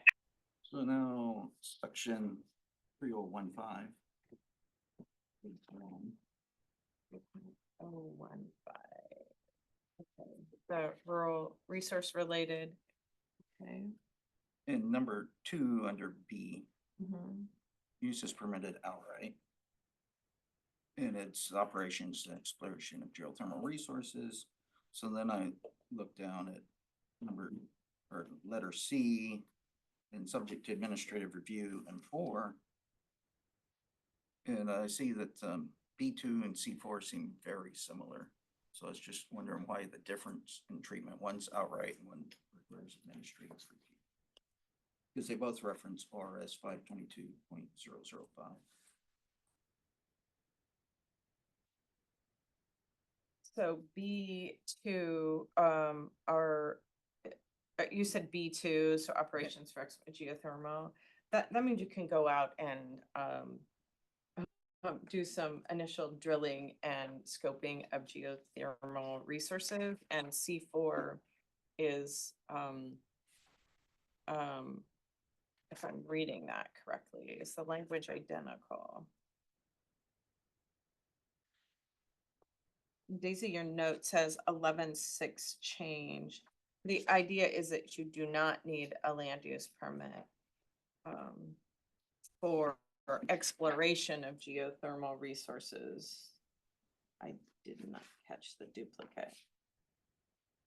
Because, they're both referencing as defined by RS 522.005. They are, yes.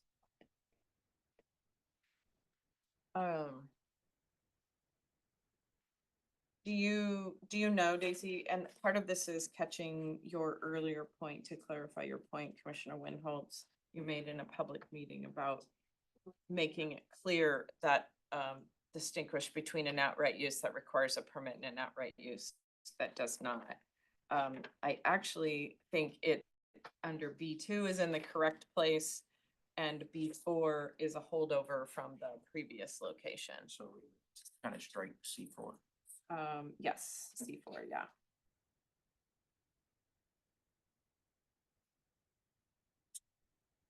So now if we're done there, move on to section 3020, page 4. Okay.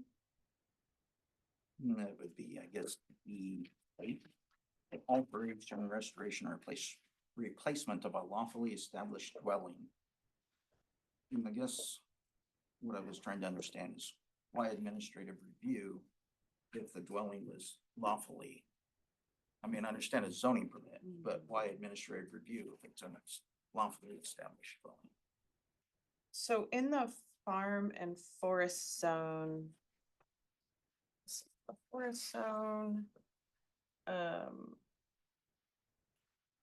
so if there's an existing dwelling, that can be an outright use, just a ministerial review.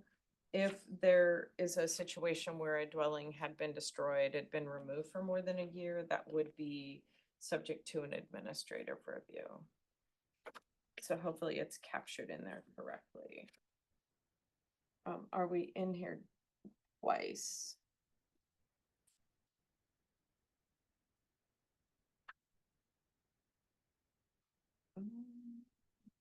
That should be under B. Sorry, it should be under C. Do you have any thoughts about that, Daisy? My apologies. I wasn't expecting there to be substantive changes since we had presented the same version to the board during the work session. So I'm not as prepared to address those more detailed questions. So it'll just take me a little bit longer to figure out where we're at and the history of it.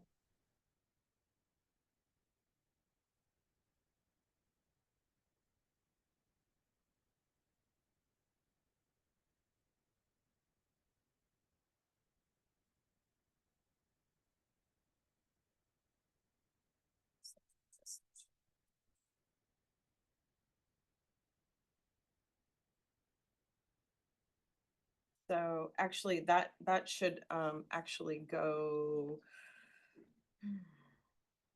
So what we can do, just because, you know, there's other things that are gonna need to be changed to be brought back to us. So just, I guess if you would flag that and figure out where it needs to be, and if it needs to stay there, I guess have a reason why it needs to stay there. Also note for page that 125 you're talking about, looks like it is from D5 to a D3. Looks like that's the change. Instead of referencing D5 for the Camera thought it should maybe be in section F though. Yeah, at least from maybe.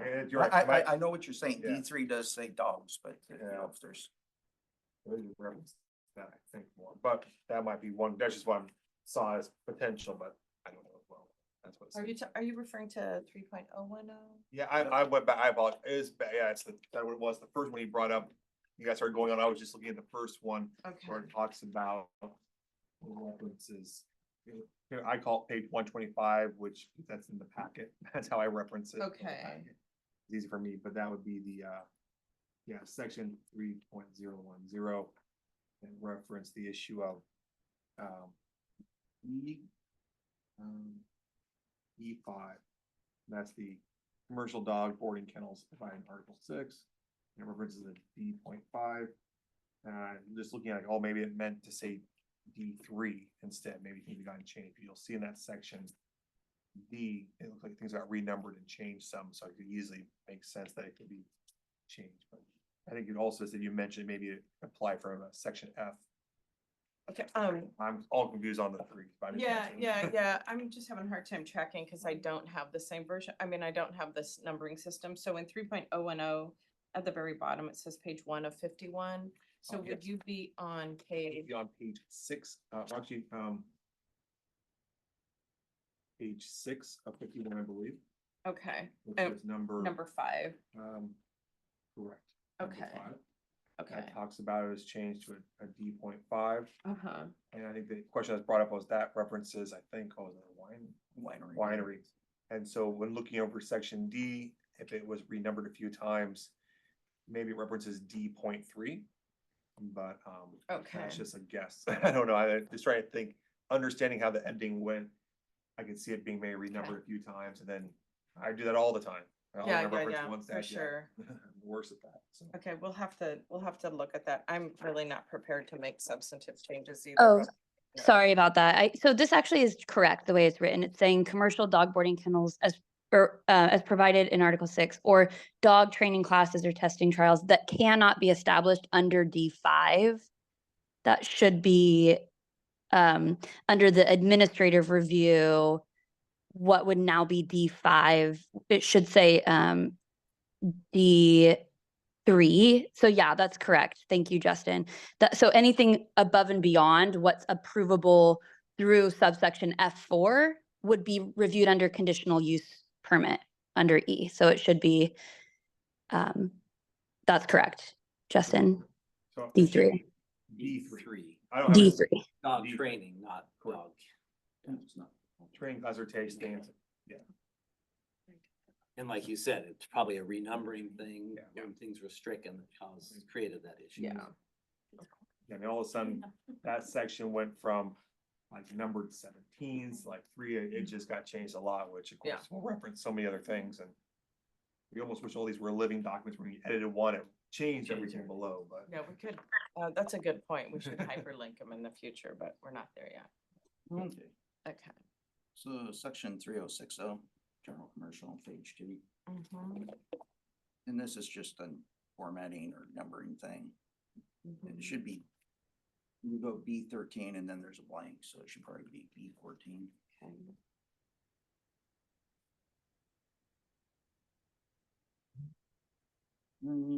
Page, so we're still 3060, page 3. Mhm. And this, again, is kind of just a formatting or numbering thing, but it looks like 5 was struck through. Then we continue with 6, so we need to move 6 up to 5 and all the others. So utility station is 4. 4, and then number 5, Oh. and heating Plumbing, is struck heating. through. And then we move to 6, Okay.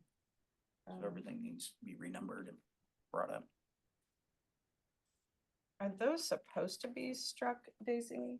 Oh, because we moved them up to outright, yes. Yeah, Okay, if they're struck out in green, that means they were relocated to a different portion of the code. got it. Okay. Okay, so it's just numbering. Thank you.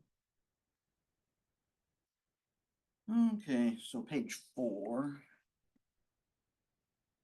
And we're looking at G2, and this is, maybe a philosophical Mhm. question. Because we're talking about lot sizes in general commercial. Mhm. And it's for other uses permitted by this section, the minimum lot size shall be governed by the combined yard, lot coverage, off-street parking requirements, and other requirements set forth by this section. So we don't really establish a minimum lot size. Right. So my point here is, when we talked about this maybe the first time, in general industrial, we made a minimum lot size of 2 acres. So I guess my question would be, why couldn't we use this similar language in general industrial? So that the size of the lot matches the requirements of what the use is going to be for that piece of property. There are a lot of commercial, well, you can see we didn't make any changes to that. No, And there are I a lot do of see that. commercial uses that need a lot less than 2 acres. So we intentionally didn't change that, so their landowner has that flexibility. And I like that language. Don't get Okay. me wrong, I like that language. I was just wondering why we couldn't apply that to the general industrial. Oh, why we couldn't, okay, so not here, but in the general industrial. Because we changed that, because I think it used to didn't have a minimum lot size. Basically, we were operating off the same premise, but. Mhm. One note that I could make, and I think either option is available to the commission, but in order for something to be reviewed, we kind of discussed this early on, but for something to be reviewed ministerially, it has to be under clear and objective standards. And if the issue ever comes up of lot size not being a clear and objective standard, that would automatically be become an administrative review. There's just one more thing to consider, that anytime you're putting in subjective language, you're de facto elevating some decisions to a higher level of review. But if your policy objective is to keep the existing language, we can keep that existing language so that it's the same in the commercial as in the industrial. Oh, yeah, so we'd be not implementing a 2 acre minimum in industrial. Yeah, so on page 4 of the 3.0.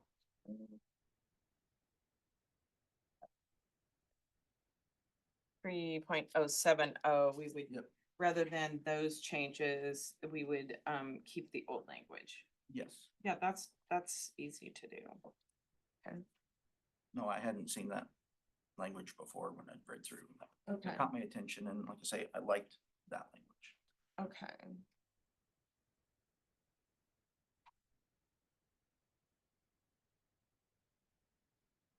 So section 3070, page 1.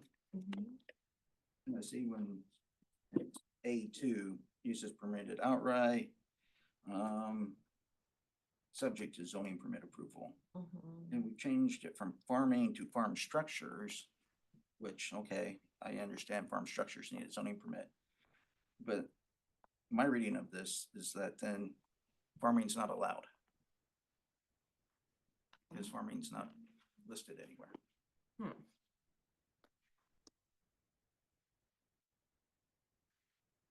Um.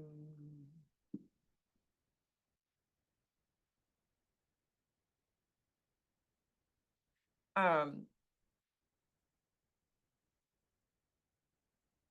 That, because farming is not allowed, you don't need a zoning permit for it. So this list are things that would require a zoning permit. So general industrial farming can't take place there? Is that what- Farming can take place in the general industrial zone.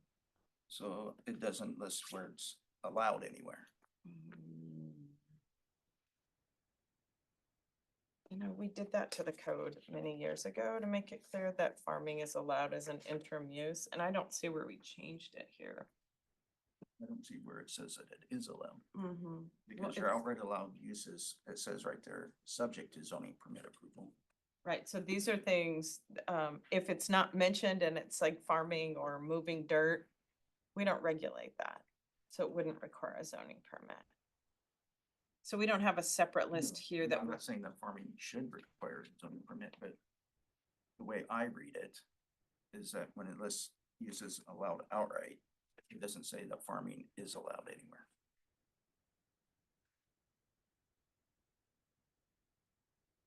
we could add that language to make it clear that, farming is allowed without a zoning permit. So if you read A, it says it is, these uses in A are subject to a zoning permit. Other Correct. uses, if you're not putting up a structure, you don't need a zoning permit from us. As a planner, that's how I read that. That's how I've read it for a lot of years. But if you would prefer to include some language under the description, the general industrial zone is intended to, just add language that says, you know, farm use is allowed as an interim use without a zoning permit? Yes. Okay, Then it's clear, okay, or at least in my mind, it's clear. okay. Maybe I'm the only one.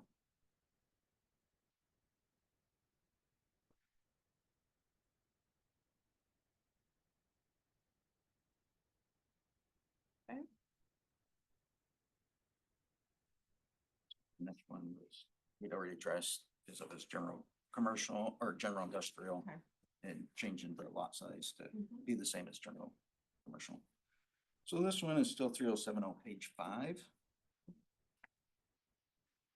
Second sentence. It needs to say general industrial instead of general commercial. Sentence 505. Oh, sentence starts, use is permitted in general commercial zone, but we are in the general industrial zone.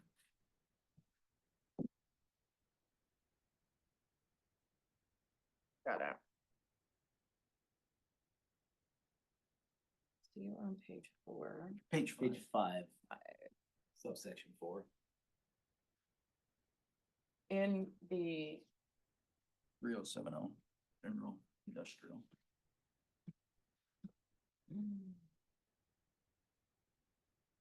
Well, my page 5 looks different. Do you see what they're talking about, Daisy? Yeah, we hadn't ever touched that. That's been an error, I guess, since that we just didn't catch.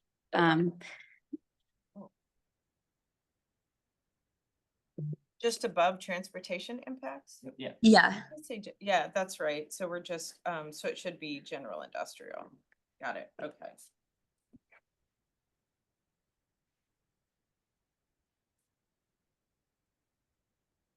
So moving on to section 3072, page 1. And C, use is permitted outright in space age industrial, subject to zoning permit. I think it's probably where we're gonna have to, similar languages to what, we talked about in general industrial, about farming. Because now it says farm structures. It does. Yeah, so under the purpose, and actually the more we've been researching quite a bit about that zone, which is adopted early on, I think as part of acknowledgement. And the SAI zone is sort of an overlay zone and intended to be farm ground, except for very, very specific space age industrial, which was the old Boeing, et cetera. That research that we've done was before we really started this code update. But to your point, we can sure add that language that says farm use is allowed without permitting. I mean, I'm pretty sure that's the zoning where they're raising cows out there right now. so Yeah, and intensely farming some pretty good farm ground on, Some space age industrial. yeah, that's right, for sure. Mhm. Okay, section 307.3, this is gonna be page 104, port industrial. Mhm. So I'm looking at number 7 under A. And again, this is more philosophical, maybe differences. We talk about, use is permitted with a zoning permit, nothing else. We allow manufacturing, refining, processing, or assembling of any agricultural, mining, or industrial product. So, to me, this means that land westing inside a French fry plant out there, with just a zoning permit, they don't have to have administrative review. So They would require administrative review depending on traffic generation. So if an expansion or a new plant was 400 trips per day, that's a subjective decision that we would have to defer to administrative So if they review. didn't have 400 trips a day, if they only had 300 trips a day, then they don't have to go through administrative review. Right, and remember that all of the port industrial zoning, 5,000 plus acres, not including the port industrial zoning that's on the Army Depot, have all been subject to a goal 11 and 14 exception, which means at the time of acknowledgement, the county and the state approved urban uses more or less within those properties that are port industrial. Not true for general industrial or airport-like industrial. So That includes things like connecting to the port's wastewater system or the city's sewer system, or being provided fresh water from either entity. So you could have a French fry plant out there that generates 300 trips per day, and you just have to come get a zoning permit. You don't have to go through administrative review. All other things being equal, that's probably true. So that will, again, why would a data center be subject to administrative review regardless of the size? And I think of the old reclaim facility, which is a data center. It does not have the impact of an Amazon as we know it. So if they were going to come in there and do what they're doing in the reclaim facility, they'd have to go through administrative review. And they may only have, at the reclaim facility, they may only have 10 trips per day. But the French fry plant with 300 trips per day has less overview than. Yeah, again, and both of those are in the port industrial zone. So again, the more rigorous standards, a site plan review, are for those urban type uses. I know it's a lot of planner jargon, but well established in statewide planning goals and in case law. These are different because they're in an area that's designed for intense, more or less urban uses, but outside of city limits. So again, I'm just. Do you want us to make it more difficult or make it subject to site plan review? No, I'm not wanting that. What I'm wanting is that I think lots of times people think of data centers and we only think of one thing. We only have one image in our mind, which I can point to the real world example that's located in Morrow County that is nowhere near the size or impact. But if somebody else wanted to establish a similar facility, they have to go through a more rigorous process. Right, but remember, a couple meetings ago, the board directed us to not make data centers a conditional use. It's an administrative site plan review. I understand. Which is really fairly straightforward with a list of items in Article 6, Article 5. So I'm going to go back to how I started this conversation is the French fry plant that has 300 trips per day. How is that more of an impact than the reclaim data center? I can't tell you. I mean, we look at them on a case by case basis. I'm not, to be honest, I'm not expecting any change to happen, but I'm bringing it up. Okay. Again, that I think that when we talk about data centers, we think of one thing and we don't consider the whole gamut of what a data center is and the impacts that they have or may have, because it depends upon the scale. Sure. Okay, moving on to section 3075, page 1 and B. And you know, this is, to be honest, it's probably just, you know, formatting here. We start talking about the second line down, Article 5, and it's underlined in red, and then there's 4. It's not clear to me what's being struck through. You know, is it Article 5 that we're going to relate to? Is that Article 4? You know, so this is just kind of housekeeping, getting it clean, so when the final version is adopted, it's referencing the right section.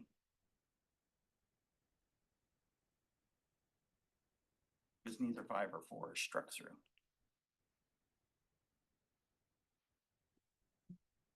Because Article 5 is development permit, and Article 4 are supplementary provisions.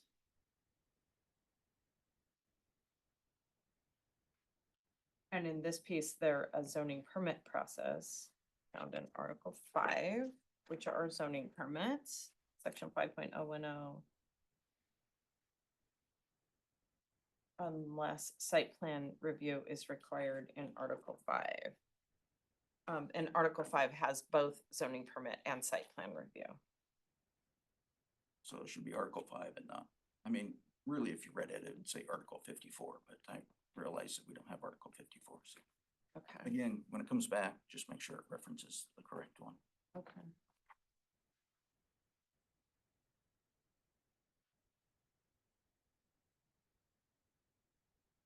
So we're still on, I believe, still on 305, page 2. And under C, I like the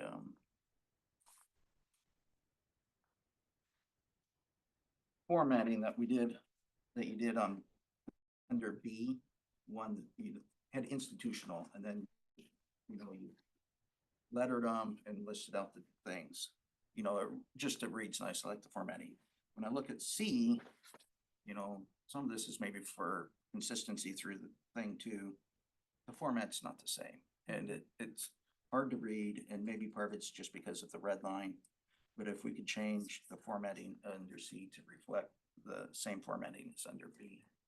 Yeah, and actually we inherited that, right? So Sure. you were on the planning commission when that was adopted, and it was a one-off apart from all the other zones. Right, So right. we haven't changed anything there. We haven't changed the uses, but And the under format we B, didn't change. well, So- B is all in red. Yeah, That it's- formatting is all red, so that's new. Is that new or moved, Daisy? I'm still trying to find where we're at. What page are you on? I don't, we're under 3075, 3075, the rural light industrial zone. I page don't 1 know- and 2, Page 1 and 2. Are you looking at the board packet, Daisy? I am, yeah. 226. 226. Let's see.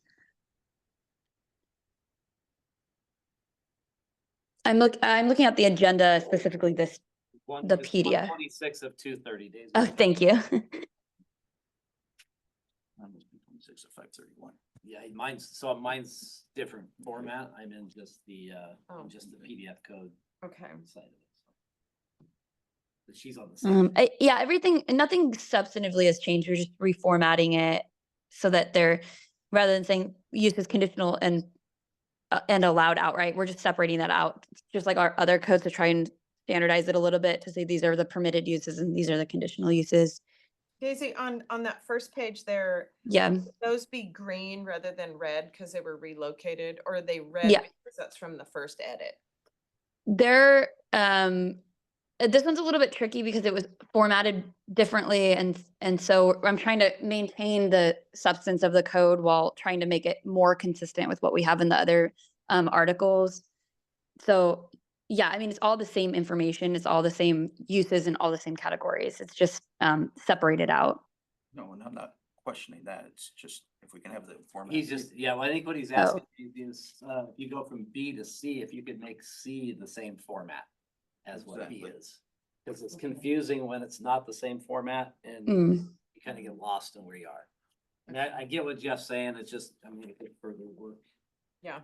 going forward. I think if we But could it's go, clean when you it read is clean when you read B, and if C was done the same way, it would be cleaner. consistency throughout. Yeah. So I think that's what. Yeah, okay, I see what you're saying. Exactly what I'm saying. Yep, okay. Okay. We would have had these, if you had brought these forward in our work session, we would have had a very clean, copy, but I apologize. We had like 500 plus pages to read that.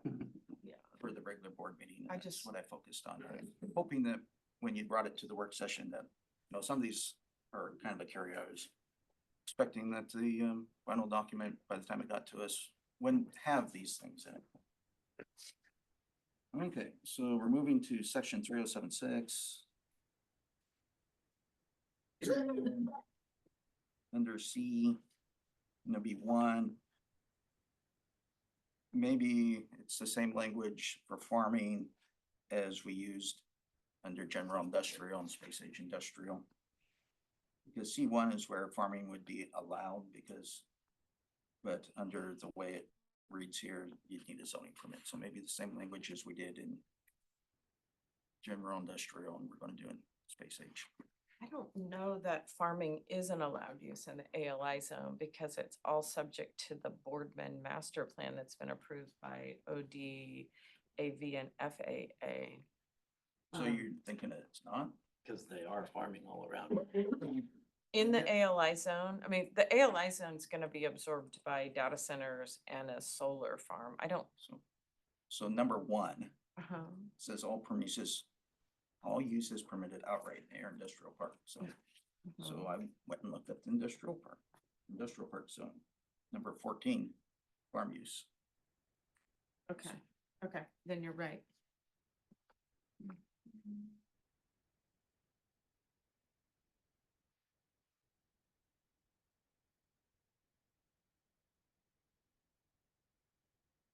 Okay. So Article 7. Page 10 of 12. Letter A. And this is probably just, formatting, but to make it clear.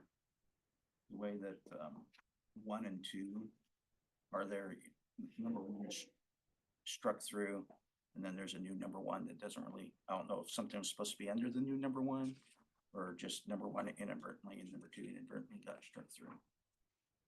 It's just cleaning that up for formatting. Okay.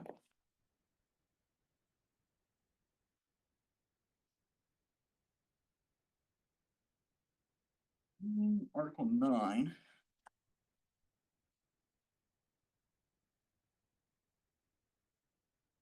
Page 6 of 12. And this is gonna be formatting. We go from G, we strike out H, I, J, and then we go to K. So we need to reformat those and get the lettering right.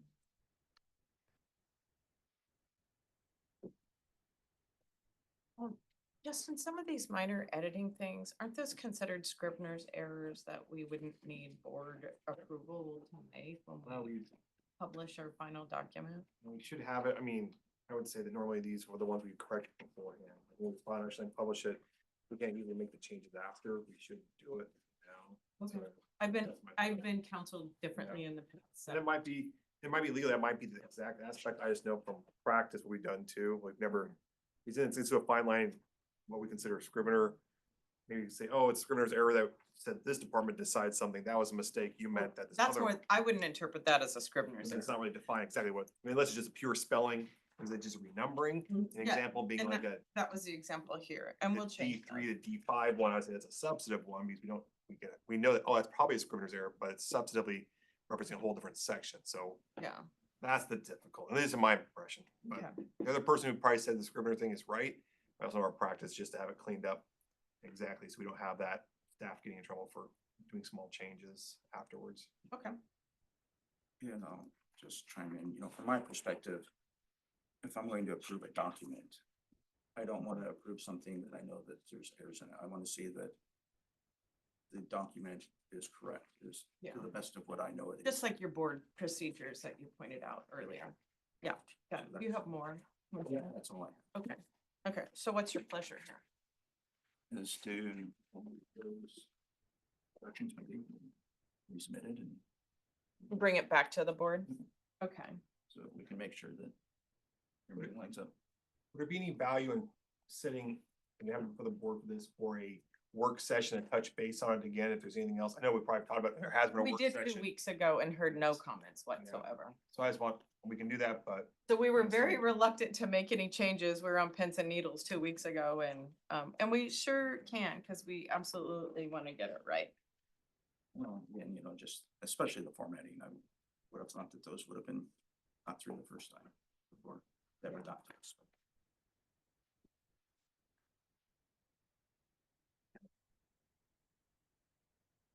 Okay. We'll move on to item E, approved GSI Water Solutions Phase 2 scope of work for Morrow Umatilla County Drink Water Investigation. Tamara. Yeah, so the board has previously approved the contract, which we refer to really as a master contract. So what you have in front of you is the stage 2 scope of work. And Ronan, if you haven't had to leave yet, are you there? I am, yeah. Okay, so I've gone through all of these. The total amount with this stage would be $375,000, which I believe is under the county administrator procurement threshold, but because the county signed the master contract, we brought it back to the board. So up to you, Ronan. Would you like me to present some background information on the stage 2? Yes, please. Okay. Let me, I'll go ahead and share screen if that's okay. Yeah, I think we have to authorize you to share screen.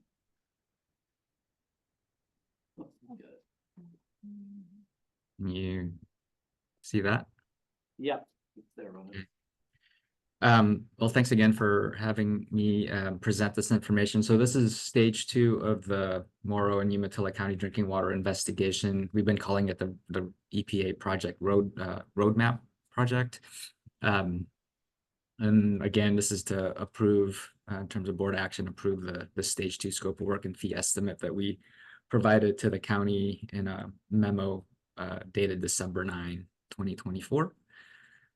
So just for context, this is a graphic that I think has been presented to the Board of Commissioners in the past. But just to remind folks, this work here under the Environmental Protection Agency grant that was awarded to Morrow County back in April of I guess earlier in the year, and then we were contracted in April 2024 to start the work. But it's just one piece of the overall coordinated nitrate effort that the county is involved with, both the Lubguama work and then the work that Oregon Health Authority is doing with their well safety, drinking water services efforts. So this is just a key part of that. And this contract, again, we started back in April. It's for a 2.5-year contract to focus on identifying more permanent long-term drinking water solutions for the domestic well users that have been impacted by nitrates in the Lubguama area.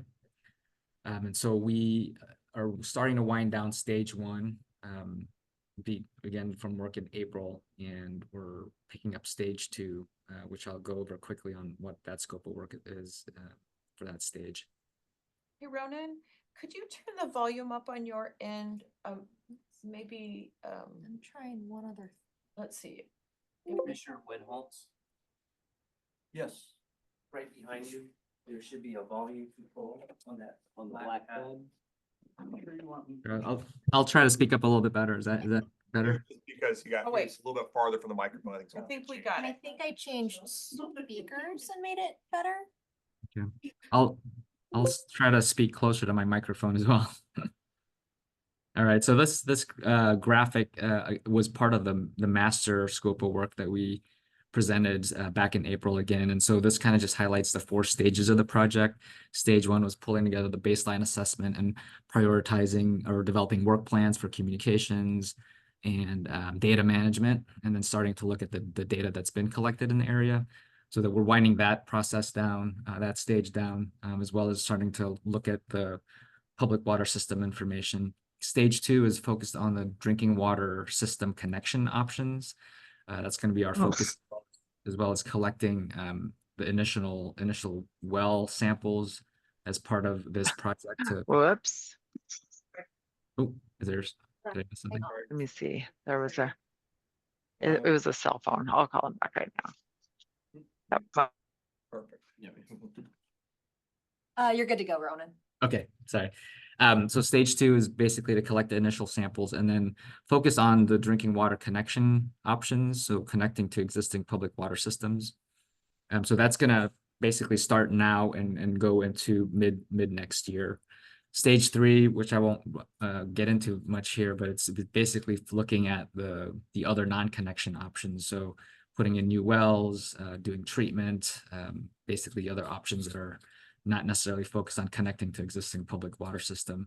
And then stage 4, you can kind of see here overlaps the earlier stages, but it's starting to develop the action plans associated with the different options that we're evaluating and developing through the project.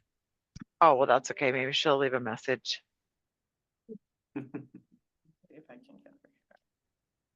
So just real quick, stage 1, again, we started back in April, but a lot of the work products started coming in over the summer. So we developed a communications work plan and the data management work plan. We set up the database for the project and started contacting public water systems.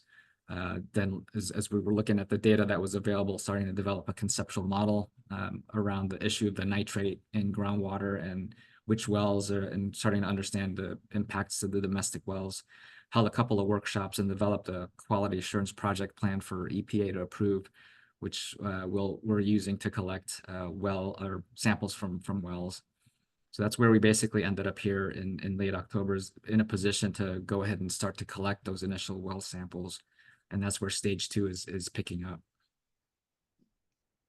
So stage 2 scope basically involves additional communications and outreach involved with, making sure that residents and well owners are aware of the purpose of these additional well samples and sharing the information that we collect through that, as well as the data that we collect from wells that we target for sampling. The other task here is to actually go ahead and collect those samples and process that information, incorporate into our database, and use that information for further characterization of the nitrate issues and start to develop the drinking water options, again, specifically around the connection to public water systems. And then a key part of the stage 2 task is to begin really developing the engineering concepts around connecting domestic well users to impacted domestic wells to these water systems. So here's a schedule for the stage 2. There's some overlap in activities between wrapping up stage 1 and beginning stage 2. So the work that we did earlier in the fall was start to identify target wells for sampling, going ahead and coordinating with the state agencies, in particular OHA, with contact and the counties to contact well owners and start to schedule these initial well samples into now and into early winter months, into early 2025. We're going to be reviewing that information that we collect and conducting some workshops with the public water systems and getting kind of specific technical issues and the concepts around connection, getting their input. So these include City of Boardman, Irrigon, and City of Hermiston in particular. We'll be looking at communicating with and working with those communities.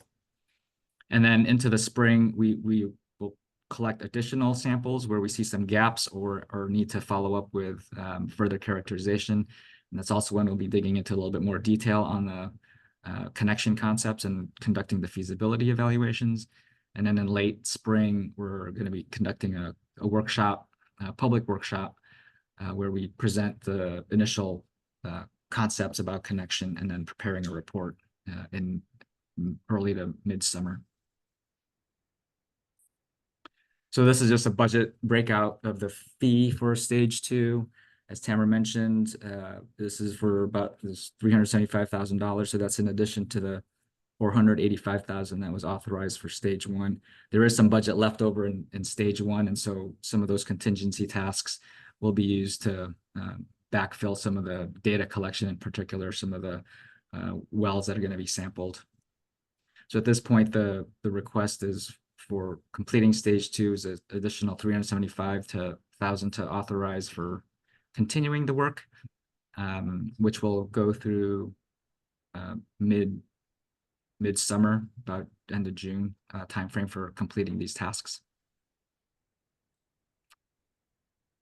And these are just a summary of the drinking water options that we're looking at in its entirety. Again, the stage 2 is focused on these first 3 options with connecting to public water systems and looking at where treatment may be needed.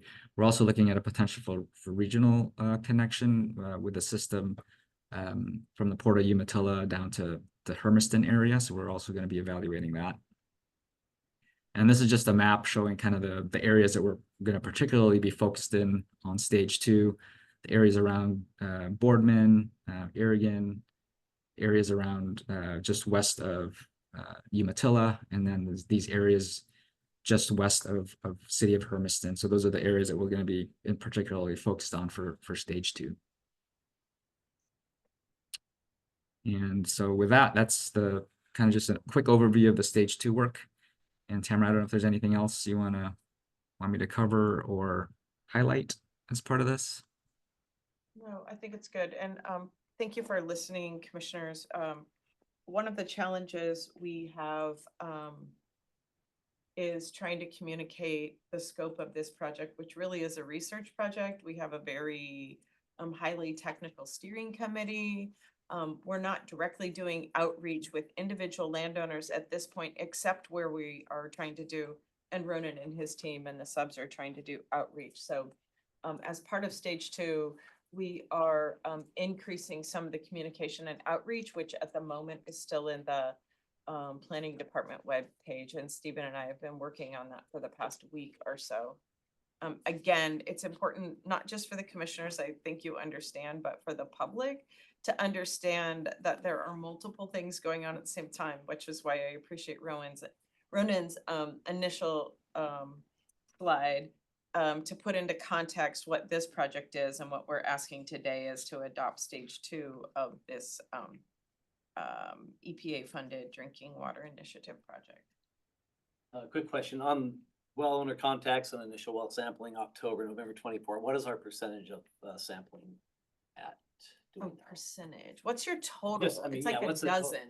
Yeah, it's for like both 12 counties. Yeah. And we're You mean between I'm gonna go reference this map here. So for this initial sampling that we just completed, which was completed in November, it was only a handful of wells in the Boardman area. Okay. So in the spring, when the weather improves and with the winterizing of wells and things, it's pretty challenging to collect these samples. We collected we attempted to sample 12, a dozen or so wells in this area, and it's not necessarily to do. It's basically to augment the data that's collected by OHA, and it's really targeting our understanding of sort of the depth profile of the nitrate, and then making sure that from the standpoint of understanding public water system connection and potential for putting in a deeper well, that's the part that we're really focused on, and then confirming how the OHA data that's been collected compares to the more rigorous methodology that we're following under our quality assurance plan that EPA approved. And so the amount of samples is really a little bit flexible for us. It just kind of depends on whether it's meeting our data and targeting how we're meeting our data objectives. So we're budgeting, and again, it's also limited by the budget that we have. So right now, the way we have our stage 2 budget, we're assuming we'll be able to collect about 30 well samples. So it's not a lot of samples, but it's really meant to target again sort of confirmation and leveraging the data that's already been collected, because it is a pretty expensive process to go out and collect these samples with a more sort of rigorous methodology that we're following. So right now we've got a budget to collect 30 wells throughout the area under stage 2. And that area is gonna include Irrigon, Umatilla, and Hermiston in stage 2, I would assume that. Correct. Yeah, we're primarily focused on identifying target wells. You can see this map, kind of this is area 11, 12, this area 6. And then this area 5 is where we're going to be looking to identify these target wells. And what we're doing is being pretty transparent and proactive with contacting the well owners that we'd like to collect samples from, and then coordinating with OHA and making sure that our outreach and timing of samples and things are in alignment with their efforts. One of the things that I should have mentioned too is OHA is getting ready to do another round of sampling, and then Department of Environmental Quality, DEQ, is getting ready to do their synaptic sampling as well in this area. So we're looking to coordinate those efforts with ours and hopefully, be pretty efficient, and then not sort of, we're aware of the sort of the sampling fatigue.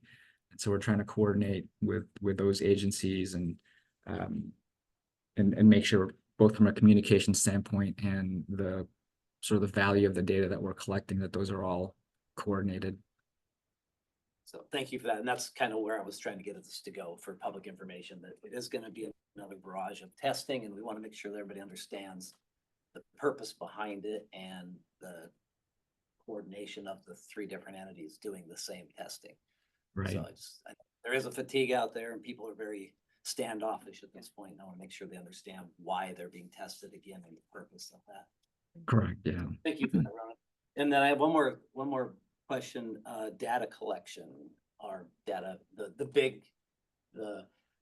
state federal data. Well, the federal part of it, right? EPA data collection is going to be a base that theoretically is going to have all of the data collected in one base. Where are we at on that? Yeah, we've had ongoing meetings with, which really the Oregon solution is moving forward on. We will eventually be able to incorporate this data with that. With a sidebar, we had a data share agreement that it took us about 6 months to get that data from Oregon OHA. So it will have to be sanitized before we share any proprietary or any sort of HIPAA protected information. Did I get that right, Ronan? Is there anything else to add about that? And just one last piece is, it's a really good thing we didn't wait for that effort, because it's still in, nobody even has it. And they're now looking at GSI's model to develop their program. It's a great idea, but we didn't really want to wait for that. Yeah, there's been recent conversations initiated again by EPA. There's a little bit of a pause, I would say, over the summer. And then I think, I want to say late September, early October, there was a reach out from EPA again to the agencies, and they initiated a few meetings. And so we were part of that. What we did after discovering kind of where EPA was in that effort over the summer was we've got our database that we've developed and we're using for purposes of this project. So we're getting updates from OHA on data that they're collecting, and we're incorporating it into our database. The data that we collect through our sampling efforts, we're putting into our database, and it's just available then, since we're under contract with the county, that's going to essentially be a deliverable back to Morrow County. And then from there, however the data agreements play out down the road, this is ultimately a database that's going to be held by the county at this point. And that's our sort of approach. But we are in communications with EPA. I mean, they've got us in their recurring meetings with the agencies, so we're making sure we're staying coordinated as much as we need to. We haven't gotten into the details of, we haven't handed any data over yet. We're just kind of maintaining it in our internal database.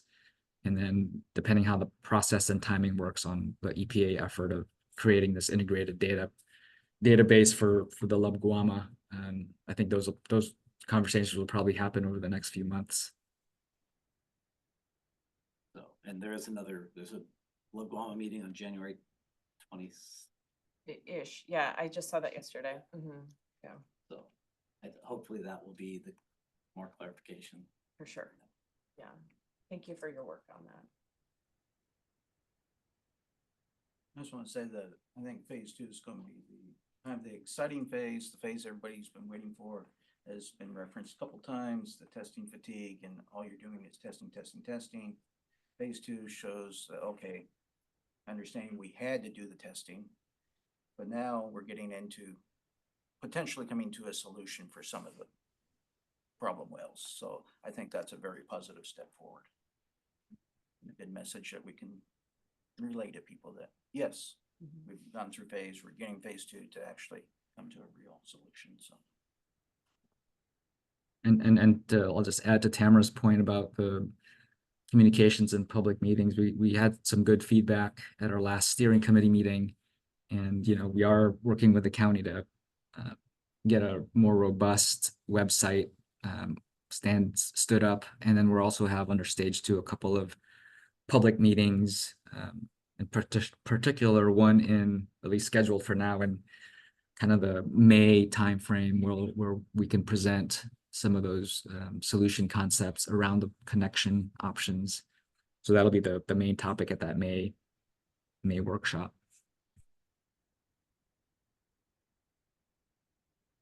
Thanks, Ron. Thank you. Nothing else? Nope. Make a motion to approve the GSA Water Solutions Phase 2 scope of work for the drinking water roadmap project. I'll second. Any other discussion? All in favor, say aye. Aye. Aye. Motion carries. Thank you, Ronan. Thank you, Tamara. So, item F, planning commission member appointment request. Might as well state that. Okay, well, Matt, we did our advertising for that, and then Matt took the lead, and I think Matt and, thank you, Ronan, hope you get to your next thing on time. So Matt took the lead on that, and I think Chair Sykes either interviewed these people who've applied for the 2 vacant positions or had a conversation with them on the phone.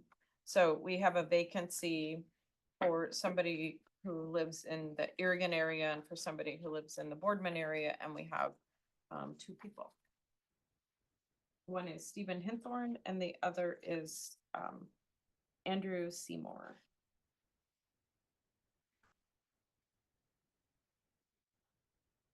Matt, have anything to?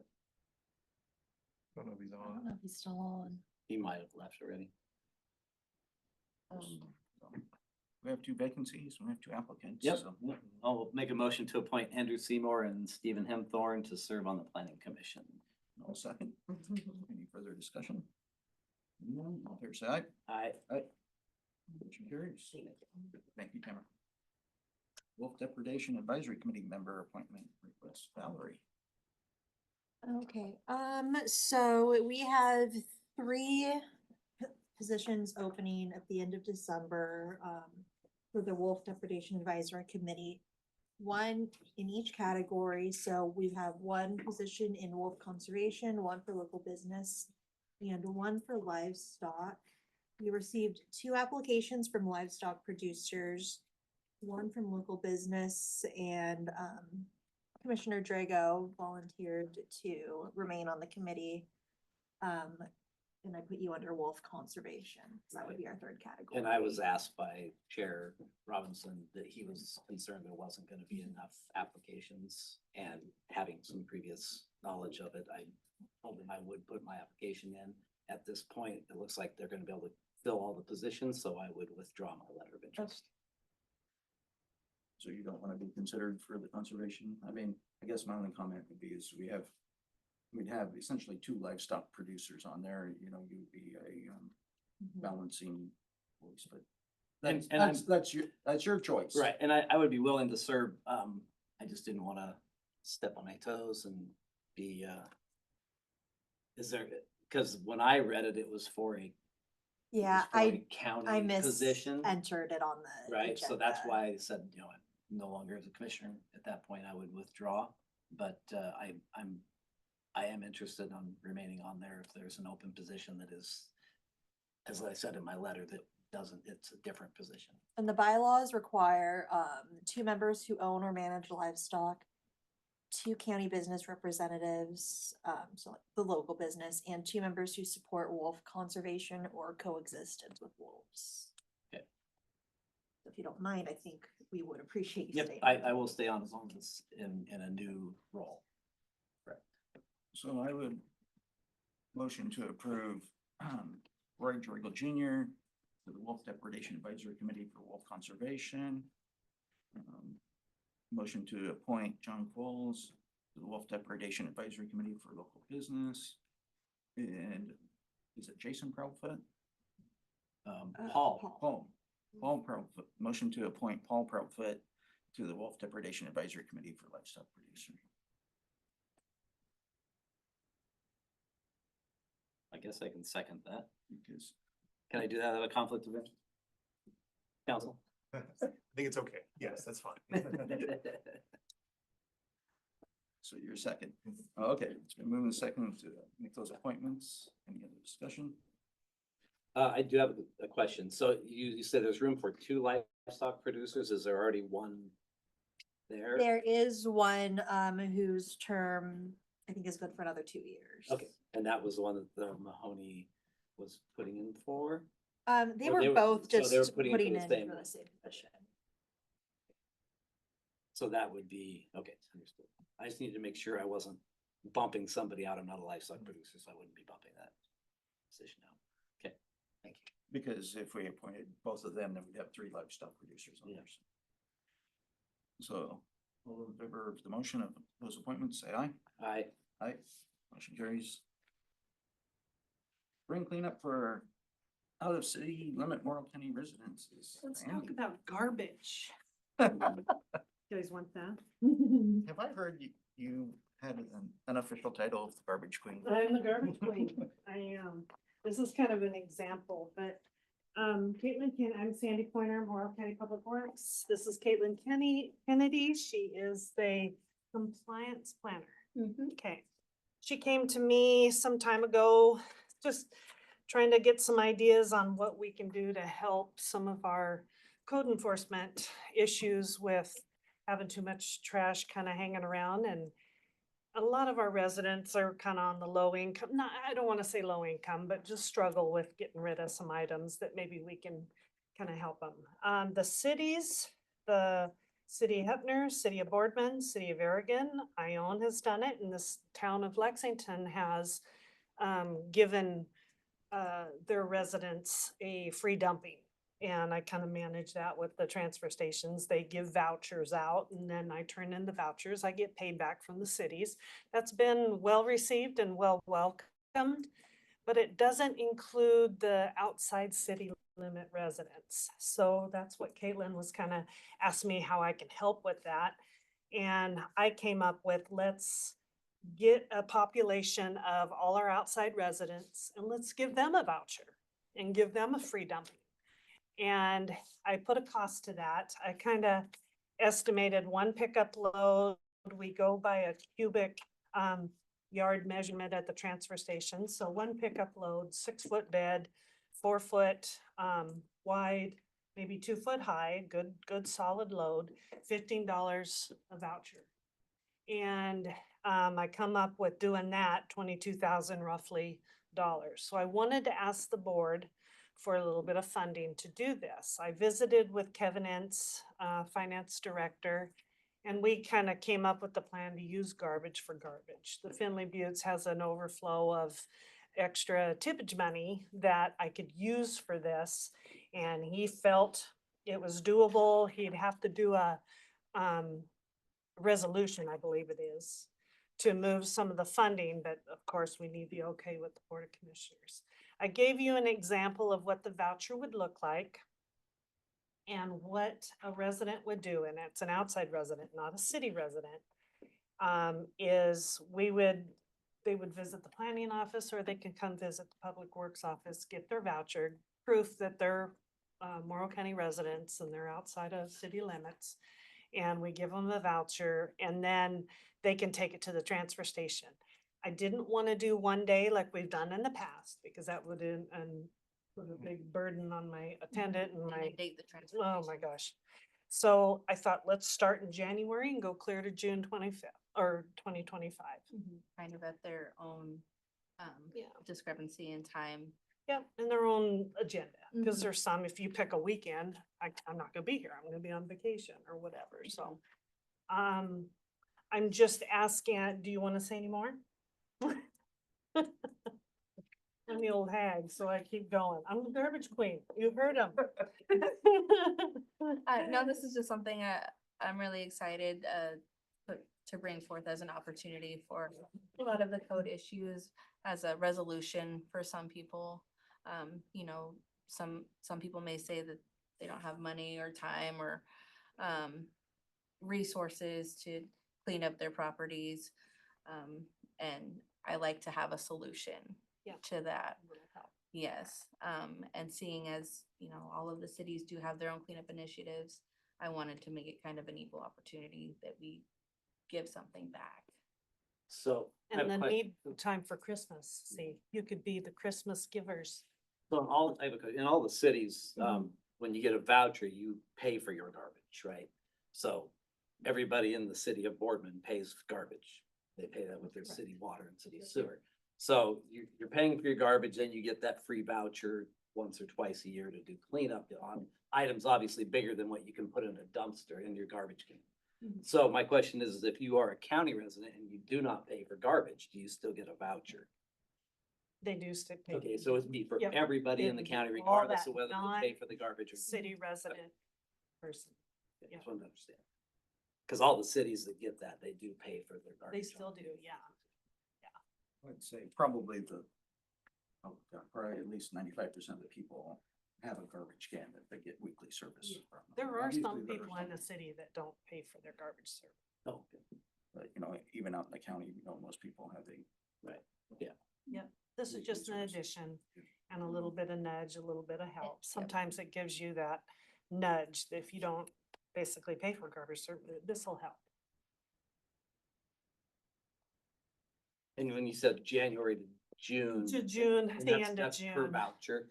Per voucher, Yeah, so yeah. you get So one. they can come any time throughout that time period on Saturdays or Sundays.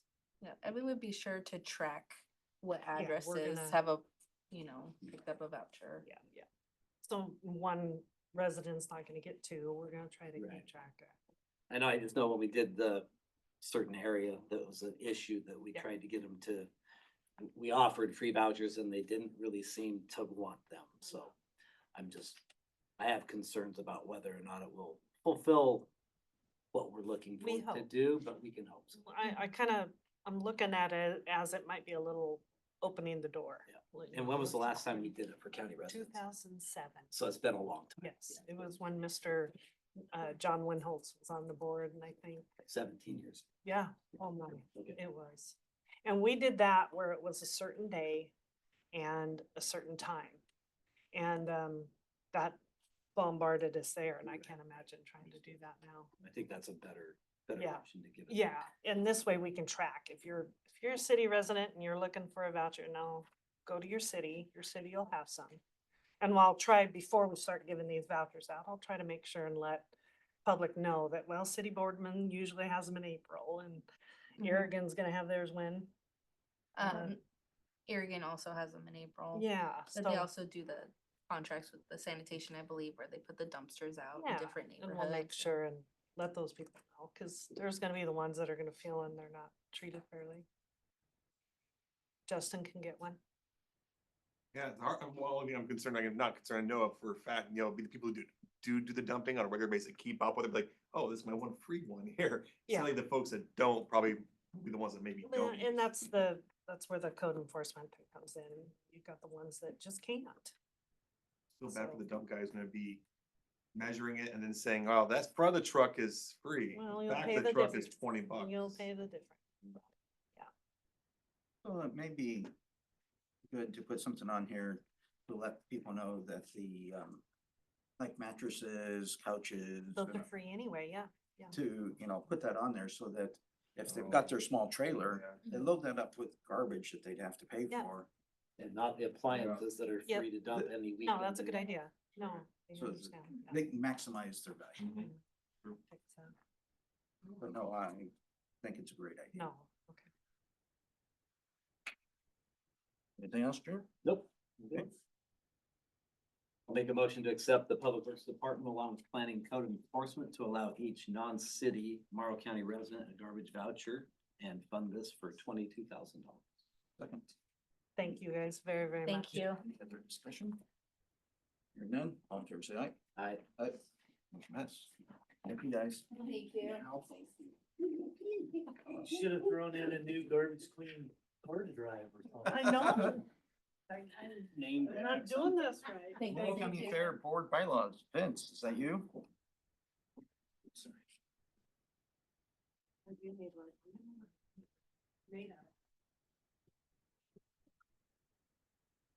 So I was asked to sit in just in case you had questions regarding the bylaws. There were only minimal changes to the bylaws from 2015 to 2024. So I don't know if you have questions. We made some last minute formatting changes. I don't know if you noticed that, but what you should have for you should be the updated bylaws. So mine are just edits, I guess. Oh, and I did not get the updated version distributed to commissioners that we added that we did yesterday. Oh, okay. Okay. Was there something you need to print off or in the packet? It's, So, oh, maybe you've addressed them and I bring them up and, Well, maybe, Yeah. I'm not sure. If you want to bring them up, we'll make sure that we go through them. okay. Section 3, term of membership. We start off, all appointments shall be for a term of 3 years. Then the next sentence, it says all appointments shall be for a term of 3 years. So it's just, seems repetitive. So that was section 3, term and membership. Yep. Yes. Okay. So then, Article 5, officers, Section 3, fair manager. And the fair manager is hired by the Morrow County Board of Commissioners to serve at the pleasure of the board. My problem with this sentence is that, to me, it reads that the fair board can fire the manager, which I don't believe that's really the change. So do you want us to say Which section again? administration? I'm sorry. Section 3. Oh, thank you very much. Is it the Fair Board or is it the Morrow County Commission Board? Well, we defined as board, that might, I'll see. Should have definition. Section 5 vacancies, is that where you're at? Through No, he's section- on page section 3, fair manager. Article Section 5. Oh, yeah, sorry, Article 5. Article 5, Section 3. fair I may have manager. misspoke. Maybe. Yeah.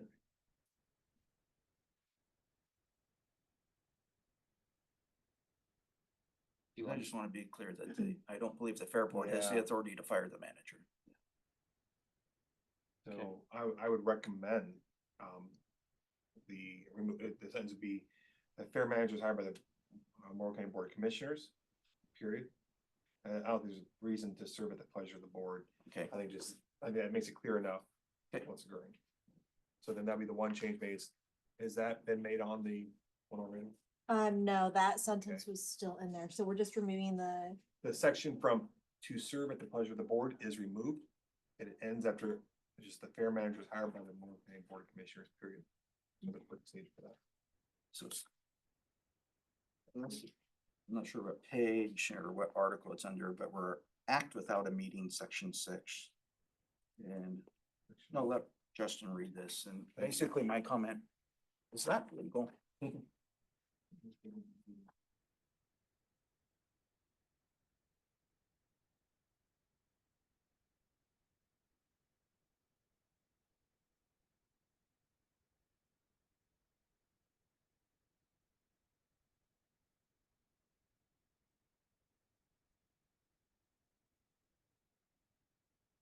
Not very transparent at any rate. No, yeah. Right. Seems a little. Officer. Yeah. Yeah, I would just remove, yes, Section 6. that's section 6. I mean, yeah, I can't imagine a basis, that aspect, yeah, I agree, no, I don't see a basis for that aspect, just because our public meeting, if it is part of a public meeting, we do those, then that part should be removed, so recommendation would be to, if it's possible, section 6, so again, this would be Article I don't know which 6. Article 6, section 6 would be removed. That would renumber, just so we know. Article Sen- 7 would now be Article 6. Section 7 would be Section 7 of Article 6, yeah. I don't have the word format of this. I Just you, do you? Okay, sorry, I just want to make sure since I know how it's not easy to do on the go for you. So is that okay, or are we? I'm making sure, I don't need, that got removed, we Yep, changed it. that's removed, and then I updated the number on 726. Perfect, no, that's perfect. Those are my comments on bylaws. Okay.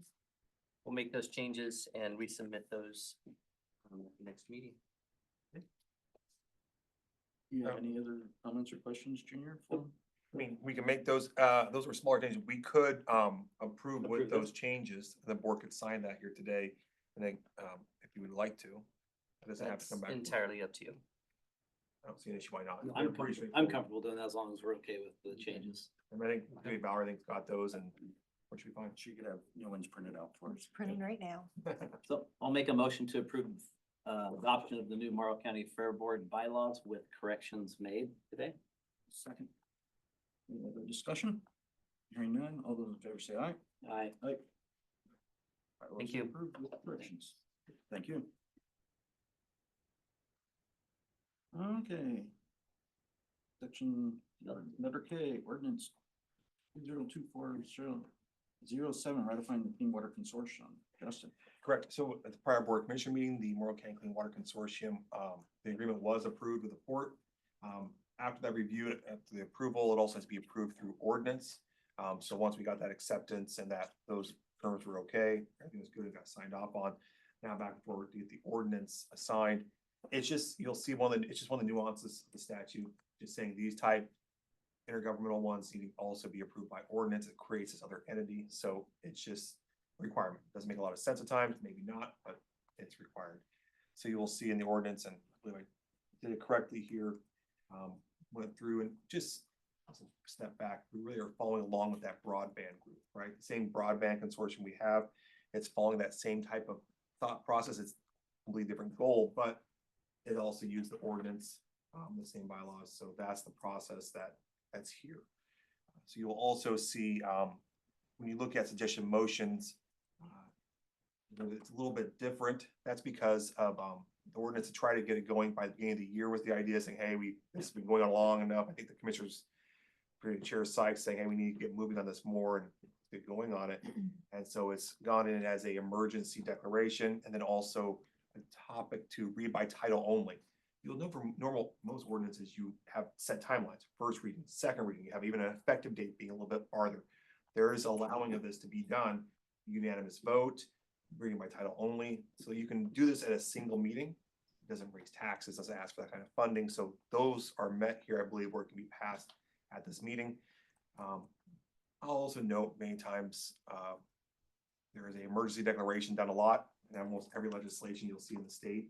There's already a very good basis for it, or even a necessary basis. But I think it's fair to say for this one, we've declared this water issue as an emergency in the past. It has been done as such. It's still a work in progress. We've heard conversations here today. So I think even if it was required to have a basis for an emergency, which you don't, I think it would meet here, just try getting this ball rolling. And I think that's the idea of the Water Consortium, is to try to work on this with the port. So that's kind of the background of it. So you'll see again, the first would be a motion to approve the reading of the ORD 2024-7 by title only. Then that occurs, I'll read the title, and then the motion to approve the ordinance. So that's just kind of the background. Anything else? Nope. I'll make a motion to approve the reading of ordinance 2024-07 by title only. I'll second. Any further discussion? And do you want me to read that or? I can read it. Okay. Ordinance number ORD 2024-07, ratifying the creation of a public improvement consortium known as the Morrow County Clean Water Consortium in accordance with ORS 190.085. Okay. So all in favor, say aye. I, That's approved. Next. then I will make a motion to approve ordinance 2024-07. Second, any other discussion? All in favor, say aye. Aye. Motion carries. That's approved. Appreciate it. Justin, Morrow County Deflection Program. I'm actually pretty happy that this is, well, first, I'm not happy it took me this long to get through here. You know, that's the first part. And I'm sure if Community Lindsay was here, she would also agree, like, oh, we really want, and I appreciate the work with Community Council Solutions. They're already working on this. I think they see a need and they keep starting on it right now with the knowledge that Morrow County has been in favor. We applied for this grant, and Community Counseling is our sole provider for this treatment, drug treatment. They're actually our contract provider for addiction services in the county. This agreement also, I think it's nice to have here. So many years, I do appreciate Commissioner Drago's participation in this. We were as a group talking about the deflection, and he attended those meetings, and I appreciate that. To talk about the county's concern with this. So I think it's good to, in the last meeting here, but it's nice to have it here to get this part wrapped up. And just for information, you can let people know it's about Measure 110 that was not repealed, but was adjudicated Yeah, to the be background different. for those listening, absolutely. Measure 110, and the current legislation passed to roll that back. The idea is recriminalize certain drug possession. With the understanding the legislature thinking, well, gosh, we don't want to just recriminalize and put people back in jail. We want to more or less give an incentive, a reason now to do treatment. Before, when it was a fine based, the idea was, well, hopefully if it's just a fine, we'll give an opportunity for $100 ticket or to do this call in, and no one did it. And it wasn't working. Sometimes you Six of over 1 million people. 6 of over 1 million was the number. And so I think the idea legislature decided, well, now it's time to have slightly more of a hammer. And kind of recriminalizing it, saying, hey, well, you don't have to do this treatment, but if you did this, then we wouldn't go for it on criminal charges. As a part of that change here recently, the legislature also approved funding for that, for counties that wish to start what's called a deflection program. Deflecting you, the idea is away from the criminal justice system, the courts, to treatment. There's other ways you can do it, but that was the idea of the legislature and the idea of the funding provided for it. So Morrow County applied for that funding and was granted $150,000 for this year. It's made up of two parts. One was a $75,000, I believe, was the initial kind of get the ball rolling, and then the $75,000 for the year treatment. And so that's what this agreement's talking about, is that funding right there. And going forward at 750,000. Or 75,000. 75,000 per Right. year after that. I think in the future, the county will also be looking at when this next agreement comes up later for renewal. If the state continues the funding of the 75, they say they will. The county will look at, as was discussed in our group, using some of the opioid funding. We talked about that. I know Kimberly Lindsay has come in and talked about the opioid funding we received for litigation that occurred, where now the drug companies are paying counties and different groups a certain amount of money for this class action lawsuit. That funding has been kind of limited in how it's used, and I'm sure it's the bane of finances' existence, trying to keep track of all these checks that come in. You get a check for 4,000 here, 2,000 here, trying to keep track of it. And we haven't really thought of the best way to use it, besides saying, yeah, this needs to get used for drug treatment and addiction services. And so I think we're hopeful in the future that our program will cost more than that 150 at least on a yearly basis, probably. And so utilizing that funding in the future is maybe the hope, but it's not set in this agreement. It's not set now saying this is a 10-year agreement and the county will be paying $75,000 out of that every year. That's not the case. This is just for this one agreement. I just bring that up for the continuing, how it's going to be used, hopefully in the future. It may find out where this program just doesn't work. Maybe no one signs up. Maybe no one decides this is worth their time. And so the county decides, hey, we don't want to reapply for this funding. But we have the funding now. And this is for this agreement right now, within the year, paying back Community Counseling Solutions for what they're doing so far, because they have been working, and then getting the program out. And the opioid money is good until 2033 at this point. Yeah, and it keeps on getting more money every year. And so definitely have a good track of the money that's there available, hopefully, and this money should still be coming in, if not more. So that's kind of the background. This gets this program done. I believe it was, yeah, so that's all the information I have. Thanks for clarifying. One thing that I just didn't track with me is, we talked about $150,000 and we're getting $75,000 now. And then later, another $75,000, but the contract term goes to June 30th of 2025. I mean, Yeah, so, I mean, are we really gonna get the 150 before June 30th, 2025? I think we already. I We already thought- have the 150. We'll get another 75,000 in 2025. Yeah, I apologize. Okay. That was my fault. Yes. This has kind of been, we think about the fiscal, but really even this, when this first passed, that first 75's been, gosh, not just, I'm talking about, January, February type, we've had this money there for that. And then this is the additional amount. So I believe we already have it. And we already have the opioid money up to Sure. this current year, which is in a coffer that's just for that. Yeah, that's being kept at track. But yeah, that's a good question. Yep. Thinking, hey, here's 75. Hey, we're hopefully gonna get it here. Yeah. That would be, yeah, with no guarantees, but. No, I'm. So yeah, this is funded for the time period that it shows. So the funding is already here for that. The unknown is afterwards, and you're right. This is what's gonna happen by June, what's gonna happen in this next legislative session. Right. Yes. That's the real thing. Yep. Where we don't want, tie ourselves up yet, since we don't know for sure what's gonna happen. Sure. And I do see the legislature doing more to tighten it, maybe trying to see, saying, hey, well, because right now the plan was to have every county kind of come with their own idea. Well, that's when they still said, no, we want it being called the flex, we want it a certain way. I think our concern we've talked about through the district attorneys is that, well, this session, I can imagine they'll say, yeah, you guys had some good ideas. We like Washington County is the best. So we'll keep funding it, but you all need to have like a Washington County their program. And that may be where the county's like, no, we can't fund a program like that the same way. It doesn't work for our county, so we just can't go forward on it.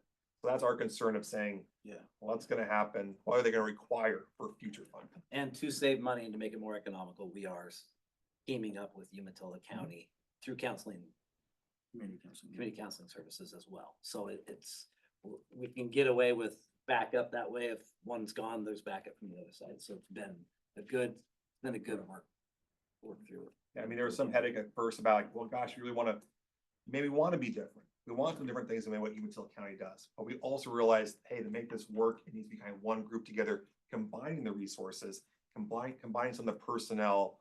Like we might have one person that's paid for Morrow County. That person's gonna have vacation days, off days. And so we're set up where Umatilla County fills it in. Like there's always somebody available when that call comes in at 2 a.m. Hey, I got a person arrested here for, it's called a drug enforcement offense, something like that. That, can I give me your information? Yep, here's the card, check in. And if the person doesn't follow through with that, then it goes forward to the DA's office for prosecution.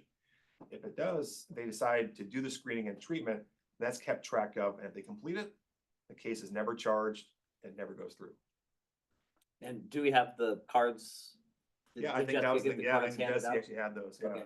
I was just wondering if. Oh, yeah, I think Jesse, didn't she have the cards or were you at the last lipstick meeting? I haven't received Oh, any cards. okay. I think she was there. I know she talked to, I forgot who it was from the sheriff's office, I thought, but we'll I see. see John's online. Yes, I'm here. Can you hear me? Yes, John. Yes, I have cards for Boardman PD, Morrow County Sheriff's Office, and Oregon State Police. I'm just waiting until the documents are completed to hand those out. Perfect. Thank you, John. You bet. Anything else on this? No. Okay. So I'll make a motion to approve Morrow County Deflection Program Agreement with Community Counseling Solutions. Second. Any other discussion? Hearing none, all in favor say aye. Aye. Aye.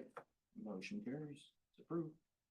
So now we will go back and we will clean up items A and B from the consent agenda. And Justin, of course, And just for gotten us some clean versions here. Yeah. Thank you. passing out. Also.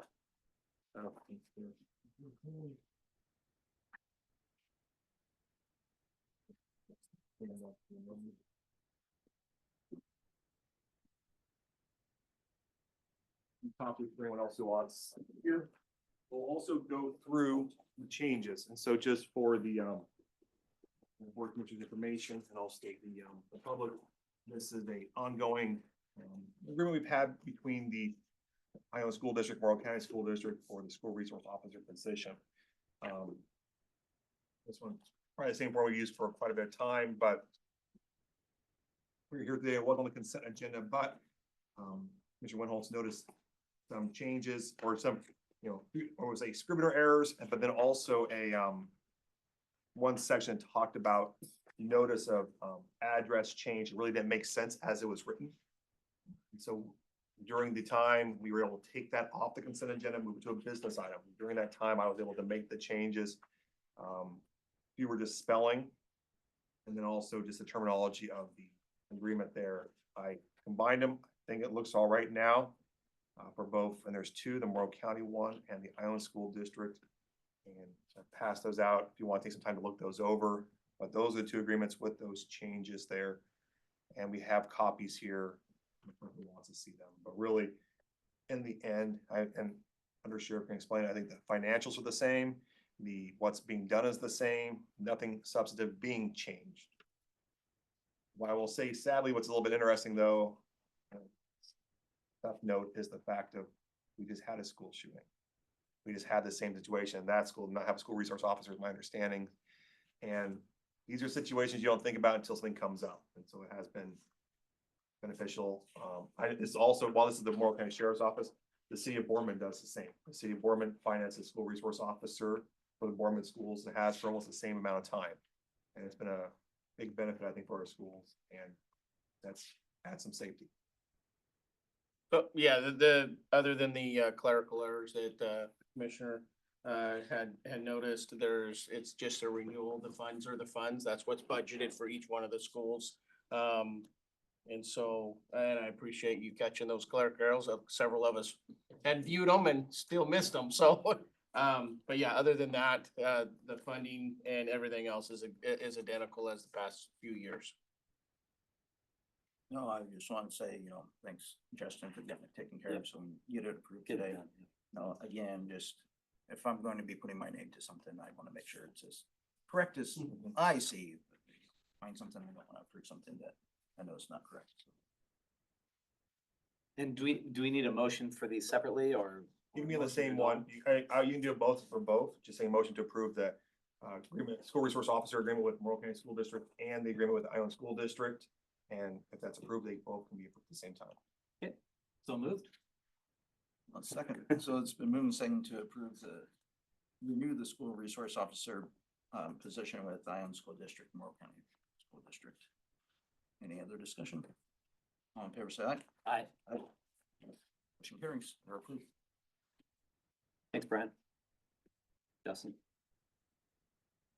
Does anybody need a break, or do we move right into department reports? I'm good. Okay, we'll move right into department reports. Planning department is first on the agenda. Cameron? I know I'm standing between you and lunch and lots of other business, so, thank you. We are very busy in the planning department. I try to provide an appropriate level of detail here. Also did spell check. We just included in here a summary of the last 2 months because we didn't do the monthly update in November at the direction of the county administrator. Daisy Goebel is only working part-time. She and her husband have left the county. We'll miss them. October 14th, Clint Shoemake began working as a planning tech. He's just really organized and efficient. We're enjoying his company. We're doing continuing work on the Heritage Trail. Had a charrette on November 13th here in this room with a lot of agency and stakeholder input. We'll be launching some outreach and an actual survey that we'll be sending out in January, but don't have a specific date yet. Stephen included a nice picture that he took with his drone. He's been doing some work. I need to get with Matt and talk about how to subcontract Stephen's work not to the private sector really, because we don't want to compete with the private sector business, but maybe to provide some drone and GIS work for some of the small cities who have asked for that. Matt could decide how to share that with the board. You heard from Caitlin Kennedy today, our compliance planner. She's doing really an excellent job cleaning up a lot of old files and looking for innovative ways for people to bring their properties into compliance. We talked quite a bit today about a number of water issues that we're working on. I'll just make a note on a topic that wasn't raised today. The county has a pending application into the Port of Morrow MDEQ to use their fines. It's called the SEP, or Supplemental Environmental Package, which would allow the county to use those funds for a water project. That project, Ronan and I put together the proposal. The technical part obviously came from Ronan, but that would be to fully design a wastewater system into West Glen and a neighborhood that's in the urban growth boundary and adjacent to the city of Boardman. Boardman's been a very good partner on that. That cannot be approved unless DEQ, it's through the enforcement division, agrees with the port, and Lisa at the port's been very supportive, so we're waiting on that. I just included a note here about new floodplain regulations. Based on the board's decision in September, I did notify FEMA of our pre-implementation measures, and those may go away. I assume you heard some about those floodplain regulations when you were down at Association of Oregon Counties. We have very little development in the floodplain, but we have to check that box. I think we have 9 policyholders in the county. But if anybody in the future wants to develop in the floodplain, the option that you directed me to choose at least gives them a path forward, but would require a no net loss habitat mitigation strategy. And then finally, we're working on 2 long-range transportation planning projects. One is a grant application that Daisy put together to ODOT. It's a joint application with TGM. It's to update our transportation system plan. We're working on the scope of work for that. We also were asked by the TGM program, Transportation Growth Management, if we would include a small piece for the town of Lexington, and we said yes. So I've got a message into Matt and Kevin about how they want to do a subaward. We won't be the fiduciary on that project, but we are responsible for an in-kind match, which is no local match. So City Council member Katie Imes, who's on the call, was glad we could do a carve out. It wasn't the full ask that the town of Lexington made, but it's a carve out piece that we can include in our countywide transportation system plan update. We'll be looking for general public citizen people who would want to be involved with that. And then we have our first technical advisory committee meeting in January. And then we're in about technical memo number 3 for the Tower Road Interchange Area Management Plan. Lots of moving parts with transportation planning and permitting. And at least for now, Daisy is staying on also to help with that effort. Happy to answer any questions. Questions? Busy as always. Yeah, I do want to say, Commissioner Drago, I've appreciated all of your involvement and all of the water issues. It was very helpful to have your involvement and your support. Thank you. Yeah, I'm sure we'll get more as we move forward, but particularly on water things, it was very helpful. So thank you very much. Sheriff's Office monthly report, right?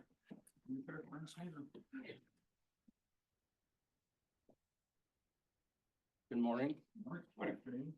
For the record, Brian Snyder, Under Sheriff, Morrow County Sheriff's Office. I missed last month, so I'm here this month though. Okay. So things are steady at the sheriff's office. We always hope that the winter time would slow things down, but unfortunately they just keep going just as steady. Kind of break down our divisions, our civil department, our civil division, we're full staff still, and they're strong. Our parole and probation division is fully staffed and doing really well. Dispatch, they're hanging in there. We got 4 openings currently, 1 in training. We are holding interviews. We have a few applicants that we're hopeful. So in January, we'll be holding dispatch interviews. So again, we're hopeful that we can fill some of those open positions. It's definitely needed. We're having to, currently due to being short-staffed at our dispatch center, our supervisors are having to pull shifts, which is doubling their workload. So, you know, it's that ripple effect where having to pull the sergeant off of her normal duties and fill a dispatch, you know, work a station. So it's loading up the, you know, other staff. But we're rallying around and getting the work done. Our patrol division, we're getting there. We're starting to fill, as you guys recall, at one point we had 10 openings. We are down to 3 openings currently. We're doing backgrounds on 2. So hopefully we'll have 2 of those 3 filled. We still do have a patrol sergeant position open, and we're hoping for a lateral from an outside agency to fill that at this point. Our staff currently just doesn't meet the minimum standards and qualifications for it. So we're just kind of in limbo right now, waiting to fill that position. We do have 4 deputies that are in training, which, you know, over the next few months, they'll be coming out and hopefully getting into that solo status. We are going to lose another deputy. Predictable that we're going to lose him. He's a really good staff member or a good deputy, and he is currently in background with Clackamas County. And as some know, I mean, Clackamas County has got some really good benefits. They got a huge pay raise, and their benefits are, I mean, I have to admit, are pretty extraordinary. I mean, right now, if you work there, I don't remember how many years, I think it's 10. But if you work there X amount of years and then retire, they pay your health insurance until Medicaid for you and your spouse. So that is obviously, as we all know, that is a huge draw. So, but we do have, like I said, we do have some in background, and we have a couple other apps. So we're looking good that, you know, long-term planning or year-out planning, we're hopeful that by the end of 25, we should be staffed, as long as we stop losing staff. The OHV park closed in the middle of November, and Deputy Dave, or sorry, that's the Marine. But anyways, the OHV park closed, so that deputy is now doing patrol, as we discussed, and it's working as we planned. The Marine program closed at the end of September. Deputy Dave Dooney was hired for that position, and he is currently in the academy. So he's scheduled to graduate, I believe, in 2 months. I wanted to note a couple things, take the opportunity. So since the 1st of November to yesterday, we've already had 8 SAR missions. All 8 of them have been up above Cutsworth Park. Most of them have been minor, just rescues, but we have had 8 in about a 6-week period. And I wanted to, since we renewed the SRO contracts, I guess I would like to take the opportunity to kind of plant a seed that our ultimate goal, or the sheriff's ultimate goal, is to have an SRO in each town. Right now we have one in Irrigon. Boardman PD has one for Boardman, and we only have one down south, which is split between Hepner and Ione. And our ultimate goal, eventually, as staffing and financial, you know, allows, our ultimate goal would be to have one designated one for Hepner and a designated SRO for Ione. That the benefit of that is just having one there full time. They can, and it's just, you know, we've had 2 school shootings in the last month, I believe in the last 3 weeks. And it's a good reminder of how important those SROs are, and to be in those communities as full time as possible. I'm not asking for one today, just planting the seed that would be that's definitely a goal that we're trying to work toward. That's the end of my report. Unless you got, I'd love to have any questions. No, I don't think any questions, but do appreciate the feedback on what you got going on. Yep. So you know, and reiterate, you know, when you started, you know, you filled in the one time, do appreciate the more detailed report than just the page that we used to get those statistics, you know, so. Yes, So this format is much preferred. I appreciate that. And it is very appreciated, so. I definitely appreciate that and hearing that. And I like the feedback when we get, you know, we've had some good dialect back and forth on a few of them and that's beneficial for us as well. So, So just real quick, just to plant a seed for you. yes, So, sir. For your SAR, search and rescue, in case Mhm. people don't know what SAR is. So you were looking for a drone or perhaps a use of a drone? Yes. And I would recommend that you get with Fish and Wildlife and the Wolf Depredation Committee, because they are also looking for a drone that perhaps could be bilateral. We might be able to afford, because they want a thermal as well. And they use it for wolf hazing. And if you guys could get together and we could kill two birds with one stone, not to make a pun.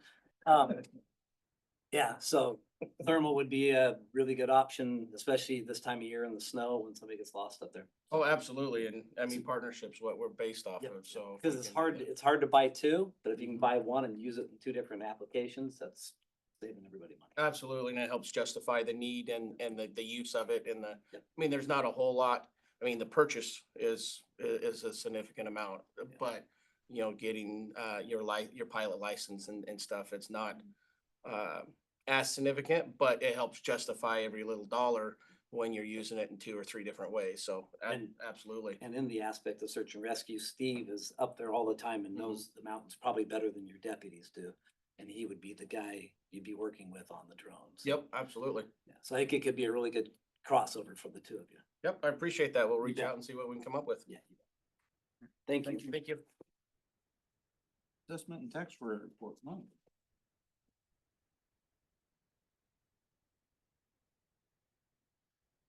Well, this is a little more than a report, quarterly report, and I have to apologize. I did not include my quarterly report. I forgot to send it to Valerie, but I can give a verbal one.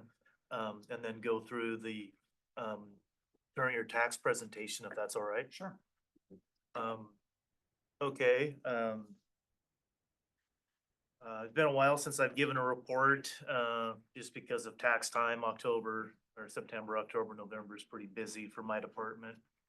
We had a couple little hiccups with tax statements. We had to create, the city of Boardman created a new urban renewal area.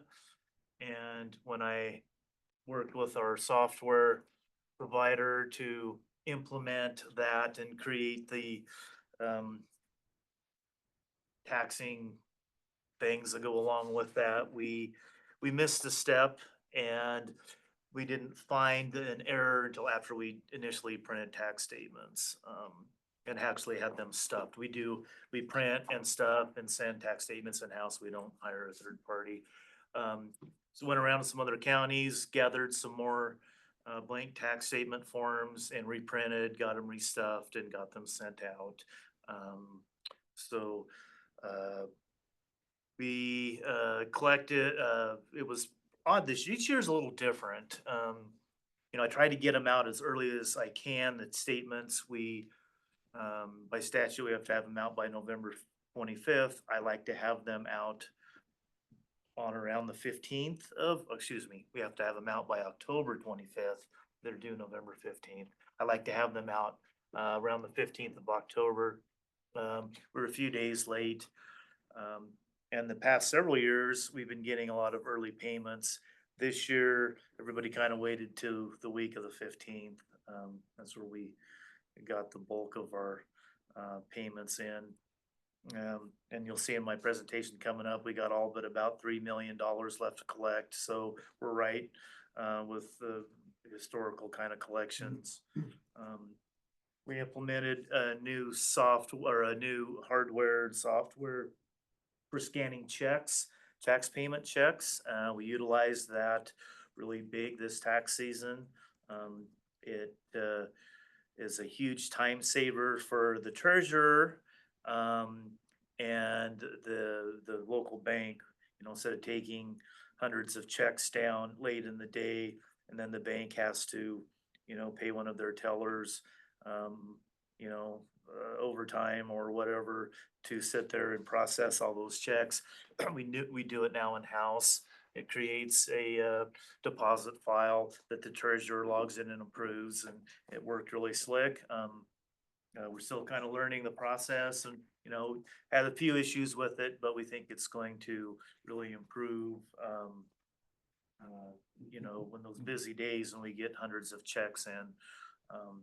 So right now we're just dealing with refunds. So many people don't pay the discounted amount. They'll pay the full amount by November 15th. So we're working on refunds. I think we're up to over 100 now for various reasons. People will get a yellow statement if they have a mortgage and their mortgage company requested to pay their taxes, and the people will pay on the yellow statement as well as the mortgage company pays. So there's various reasons why we process those refunds. So that's what we're busy dealing with now on the tax side. The assessment side, we've implemented new field hardware and software, and actually my staff's out there out today, trying to get, not trying, utilizing that really for the first time. We've had some correlation issues. It's a third-party vendor separate from our regular assessment and tax software, and getting, those two to talk. We finally got that. We're just out in the field using it for the first time today, which is exciting. So that's basically my report.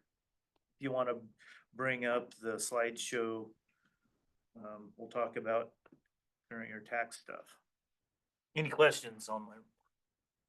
I'm fully staffed, but half of my staff is a year old or less. So, but I'm fully staffed and they're learning, they're doing great. My two appraiser trainees should be ready to sit for the exam to get their credentials here in the next few months. So it's exciting. So we'll talk. More fishing for you? Well, yeah, I can get caught up on some of the other things that I haven't been doing the last year and a half. But then, yeah, someday more fishing. Okay. So current year, we had a taxable value of Sorry. There we go. All right. 3.9 or 3,939,000,000 and change, market value of over 11 billion. And kind of the difference is these large exemptions, 1.1 billion in SIP exemptions, which would include a couple wind projects and PGE's Cardi cogen plant. 5.9 billion in enterprise zone exemptions. The bulk of that are 3 Amazon campuses. Yeah, go ahead. Total certified taxes to collect, 57 million. Morrow County's portion of that's 16 million. And the bulk of the money came in the first 2 weeks. As of, it was sometime last week, about $3 million left to collect. Current year, $4.2 million outstanding for all years. So let's compare this year to last year. We're down about $24 million in value from last year. This was mainly due to an unanticipated value drop due to depreciation from the 2 original Amazon sites. I've been modeling their value, last 10 years for those 2 sites. And this year the Department of Revenue put a pretty much larger depreciation factor on that than I was expecting. And the result is any new value in other areas we got was negated by this value drop. We had about $250 million worth of new value in other areas of the county. Due to 3% increase, new construction. The Willow Creek Wind Energy and Echo Wind projects, SIP exemptions expired. But the $284 million drop in Amazon negated that $250 million increase. So, back in October, we had a site visit meeting at an Amazon site where the Department of Revenue was there and some Amazon representatives. I brought up this issue, and we decided that we're gonna start having annual meetings, Amazon, Department of Revenue, and myself, to discuss, for these sites that are taxable, what kind of value drop or increase we're expecting if they're reinvesting some new property or whatever. So hopefully next year, my budget estimates for districts will be a little more accurate. I overestimated, just due to, I had no idea that they were gonna, lose 25% of their value when I was only figuring, 8 or 10. So is the real value in the servers? And that's where the depreciation was? So now the Department of Revenue, they know when they replace those servers, so the Yes. value should, in theory, jump up again. Absolutely, and we'll start the cycle all over again, yeah. So of So, course, they don't tell you when they're planning on replacing them, because that's probably trade secrets, but. well, I think these annual meetings will, it's after the fact. Okay. So we're having them in January. They report any of their additions or retirements to the Department of Revenue for the prior fiscal year, or calendar year. So, in January, it'll be real information that say, okay, we replaced, half of our servers, so you can expect this increase in value, or we didn't do anything and you can expect this decrease and due to depreciation or something. So Sure, and then history tells you, okay, you can, once you start getting this data, you can do, oh, it seems like every 3 or 5 years that they're replacing, so. Again, yeah. it better helps you model. So. Absolutely, absolutely. And where Amazon is such a significant component of value throughout the county that, if these meetings weren't going to happen, I would probably discontinue doing any kind of budget estimates because your guess is as good as mine. Sure. So if they do a large enough upgrade, can they go back to a short-term enterprise zone to do that? They could, if they could do a. Like the Lamb Weston expansion did a Mhm. short-term easy, so yeah, They could. Yeah. Absolutely. I don't anticipate them doing that, only because for these two particular sites, they started out with standard 3-year exemptions, but they continue replacing things for whatever reason. And condition of the standard enterprise zone exemption is you can't replace unless it's damaged or something. So then they end up having to pay back what they would have paid in taxes. So it's almost easier not to do it. Long-term rural, there is not that condition. It's just the standard enterprise zone. Wasn't quite done with that. I just talked a lot about the first couple lines. Okay. All right. Our market value. I had a misprint there. It's 11 billion. So we went up about 1.5 billion. That's just due to most of it is an Amazon thing where they finished, I think, building out and I don't know PDX numbers, I'll call it the North Swanson site. So that's where most of that increase came from.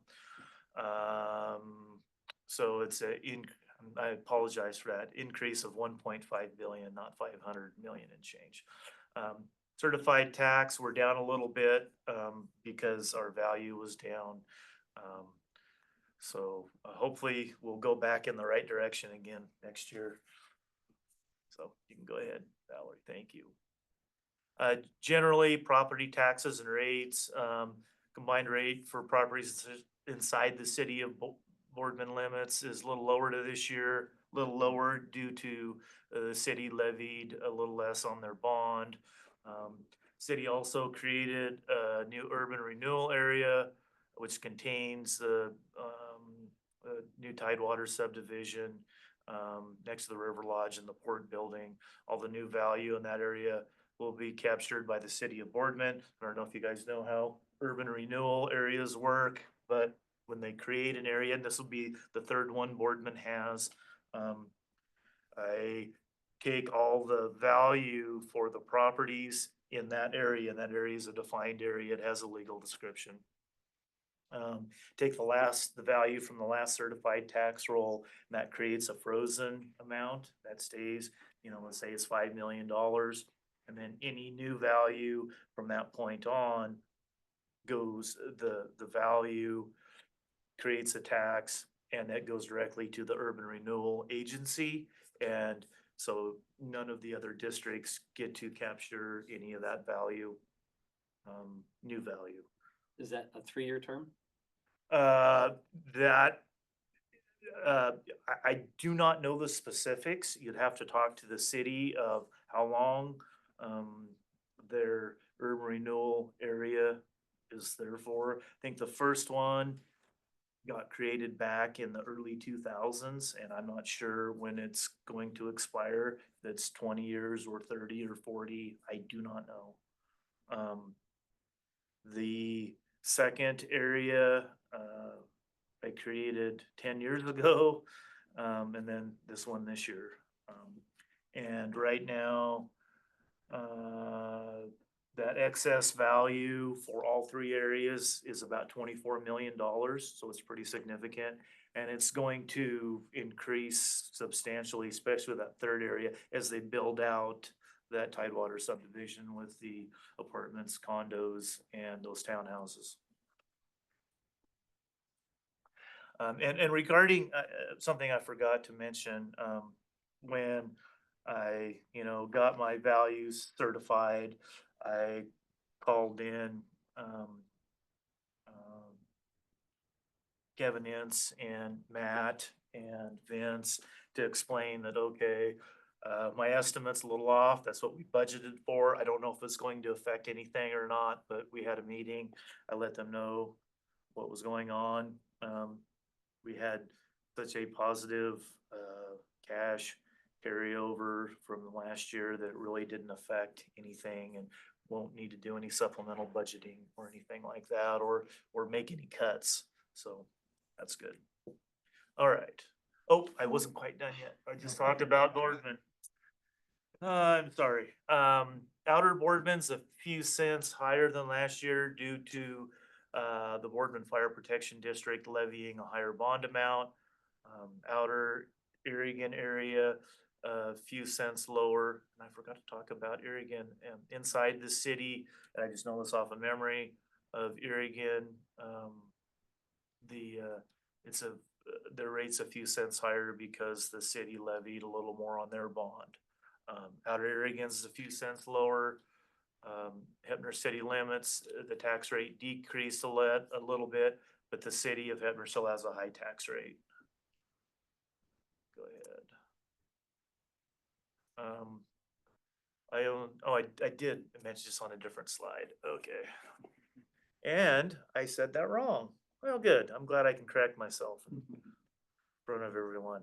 I own properties inside the Ione School District.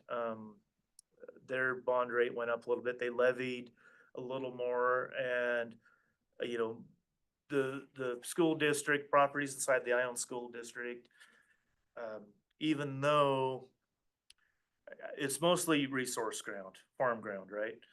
Especially assessed under farm deferral, not a lot of value. The two major industrial properties they have is the gas pipeline, and their value keeps decreasing. And they did get a little bit of jump in value, or not an increase, but it helped them out, from Willow Creek Wind Energy coming out of exemption. But I think there's 2 or 3 years left on the Shepherd's Flat wind project, and that's over $200 million in value, so that will really help those that district and those property owners, bring their rate down. Irrigon city limits is a few cents lower. I misspoke earlier. I apologize. Rural South County is a few cents lower. One thing I wanted to bring up too is any forest land, privately owned forest land, including the OHV Park that the county owns. Know what I mean by privately owned, nothing owned by the U.S. Forest Service. That is classified as forest land by the Oregon. BLM? No, no. Either BLM or National Forest. Yep.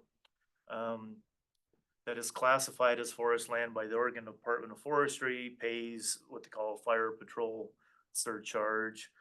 And we bill that on tax statements, except for the OHV Park, the county does a direct pay.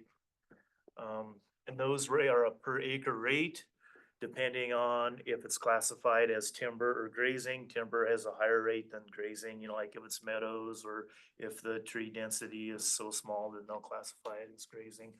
Those rates continue to increase. We had wildfires this year, and all of the very large landowners that were severely affected by those wildfires, of course, called me up, asked, is there any break on taxes? There really isn't, because we don't value or tax the timber or the crop grass if it's grazing.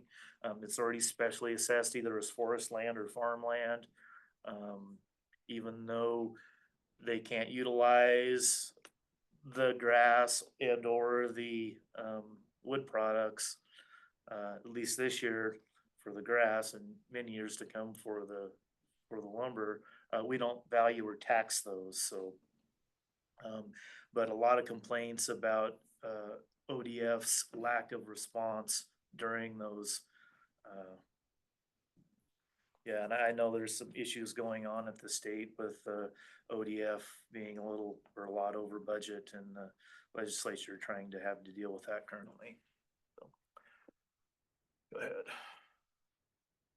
All right, let's talk about our big exemptions. Shepherd's Flat, payment was 1.4 million. The community service fee of 500,000 gets distributed to the districts, and the county's portion is 962,000 and some change. Their exempt tax amount was 6 million. Exempt value 382. Their values really went up the last couple of years because they did a repower kind of thing and put some more efficient blades, and apparently it really paid off because their value shot up. They must be, yeah, I mean it. 382 million. That's far more value than was on it when it was brand new. So their SIP payment though isn't affected by that, is it? Or? Yes and no. So with most of those agreements, there's a cap on what they would pay. But they also, got to remember the first $25 million of value is taxable, and that increases every year. So, we're 11 or 12 years into that, so the taxable value is now 30+ million. So they're paying more taxes, and they're still kind of paying relatively similar additional amount. If their value was, let's say, half that, then their additional amount would go down. But since their values, and this project's unique because of what they've done. So they're paying more than some of the others. If you look back at the history of like Echo and Willow Creek, their additional payments went down as their value went down because they didn't do any repower or reinvestment or anything. Even though you know, as, so kind of works as their taxable amount goes up, their, additional amount would go down because there's a ceiling on what they pay. Does that make sense?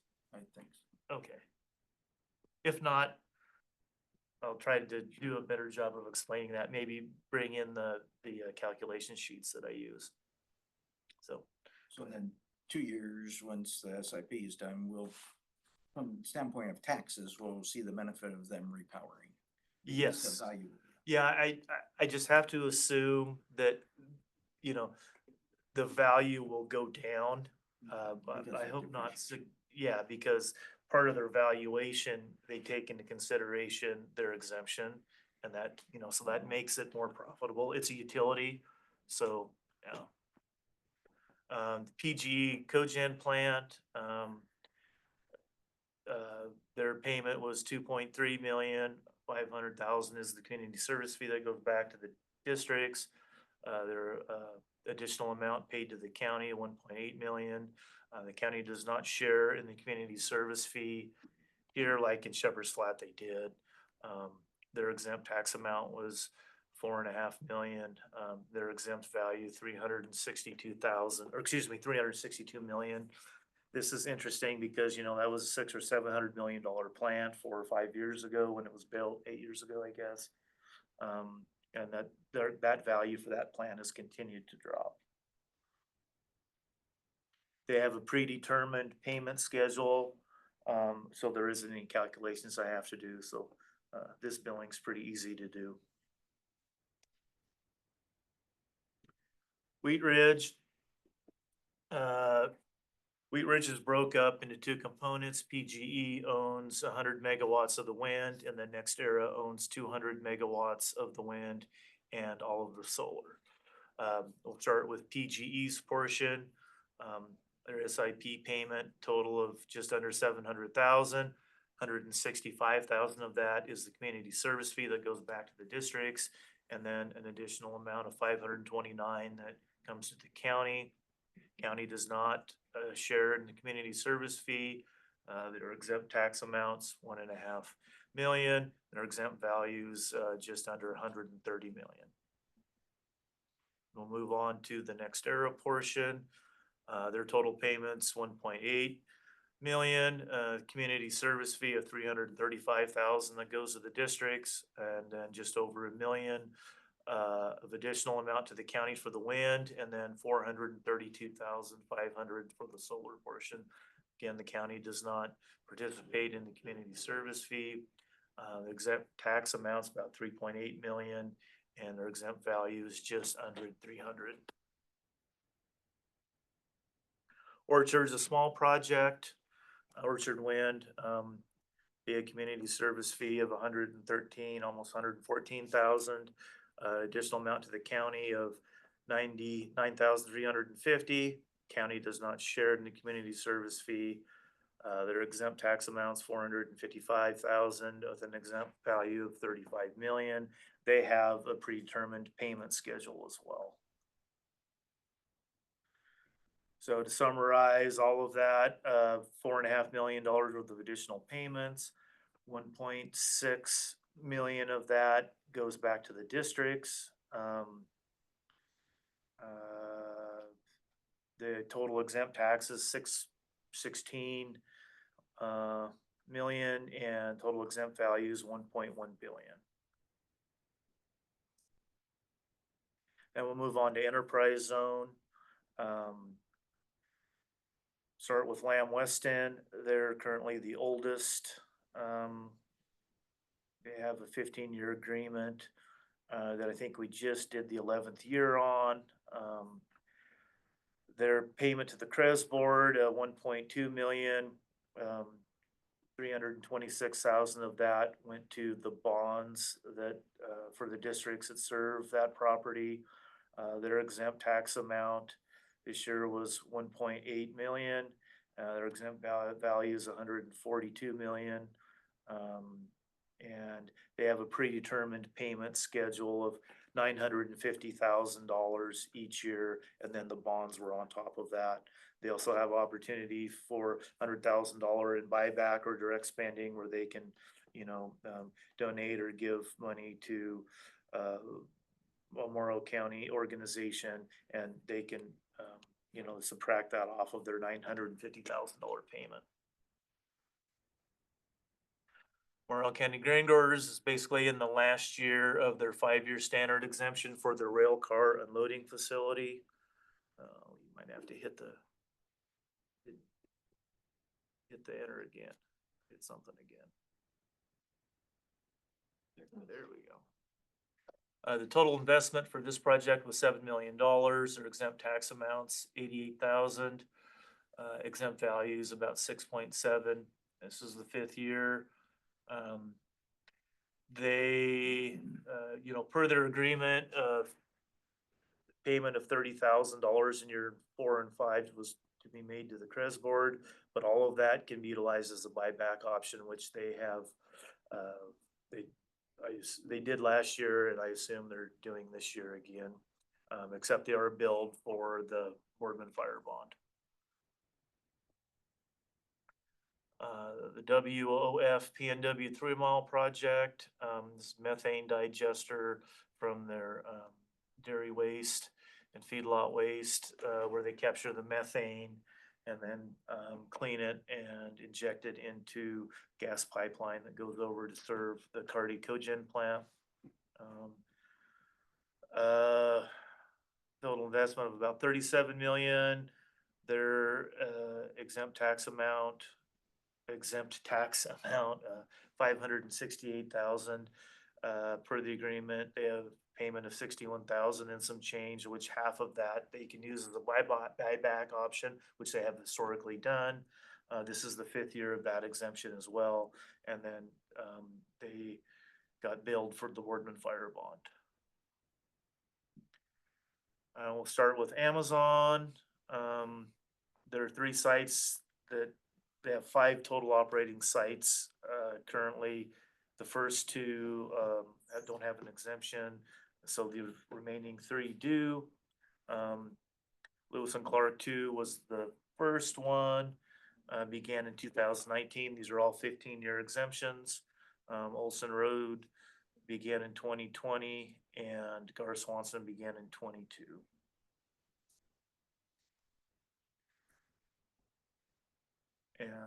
All 3 of these have, in their agreement, they pay $1 million per building, with a minimum payment of $2 million a year. So at a campus, if they only built 1 building, they would always pay $2 million.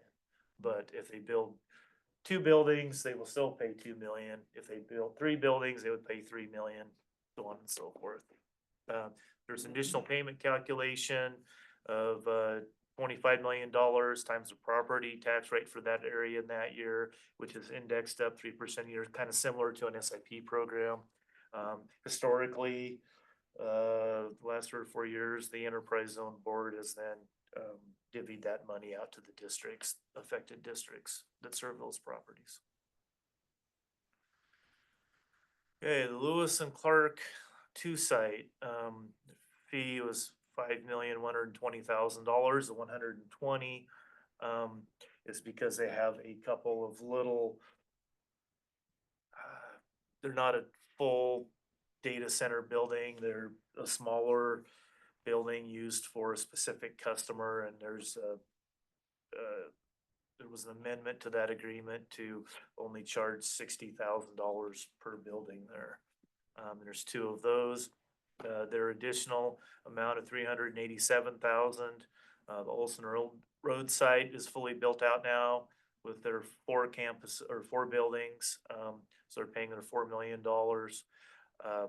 The additional amount, $535,000. Why that's more than like Lewis and Clark and Gar Swanson's, because that is located inside the city of Boardman limits and the tax rate's higher. And then Gar Swanson site's fully built out now with their 4 buildings. So they're $4 million, and their 354 additional amount.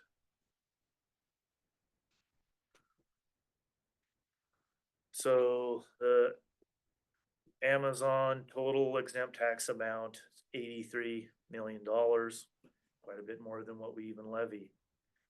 Exempt values, 5.8 million, excuse me, 5.8 billion. And the total amount of payments they make to the CREZ board, just over 14 million, almost 14.5 million.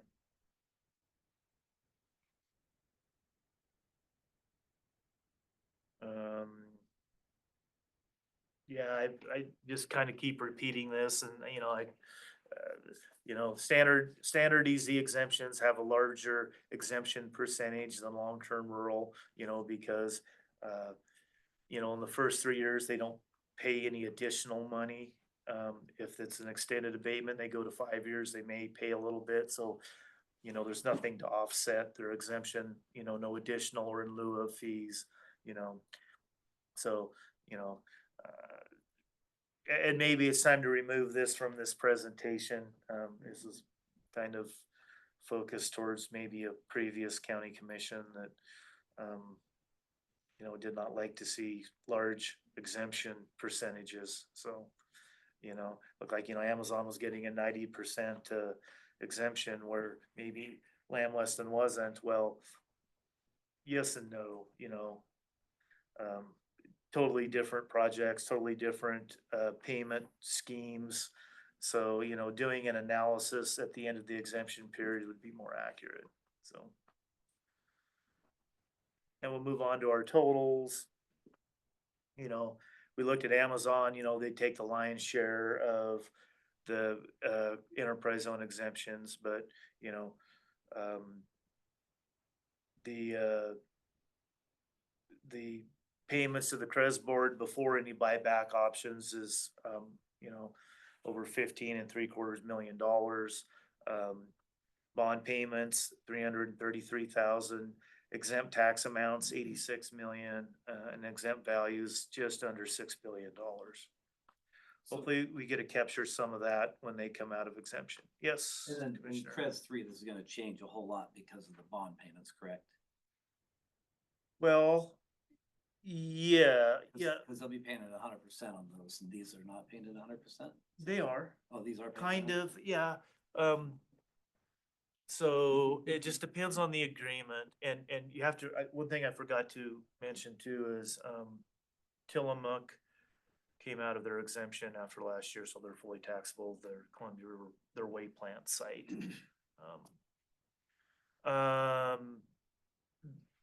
How these bond payments, I believe for Lamb Weston, and Lamb Weston, there's none for, and I'm sorry if I'm stumbling here, the current Amazon sites. So Lamb Weston, Morrow Candy Grain Growers, and 3 Mile Canyon are making up that. The bulk of it is Lamb Weston. And they're based on a predetermined value times whatever the bond rate is that year. And so the language in the CREZ 3 agreements are similar to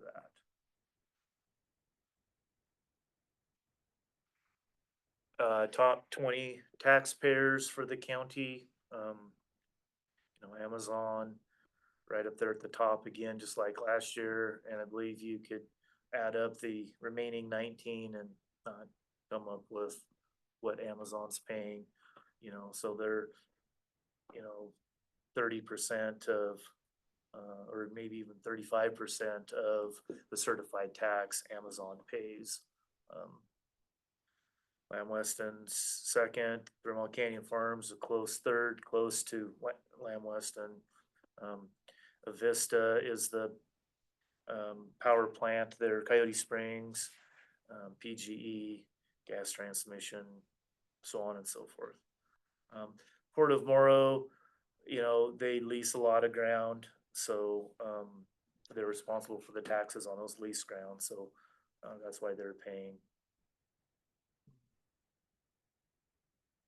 So, what struck me is I think for several years, Avista was the number 2 taxpayer and they dropped down. Values dropping. aging power plant. Well, I guess you probably addressed it when you said Lamb Weston came out of enterprise zone, so that's why. No, Lamb Weston did. Oh, Tillamook. Tillamook did. Excuse me. So, Columbia River Technologies and Columbia River Processing.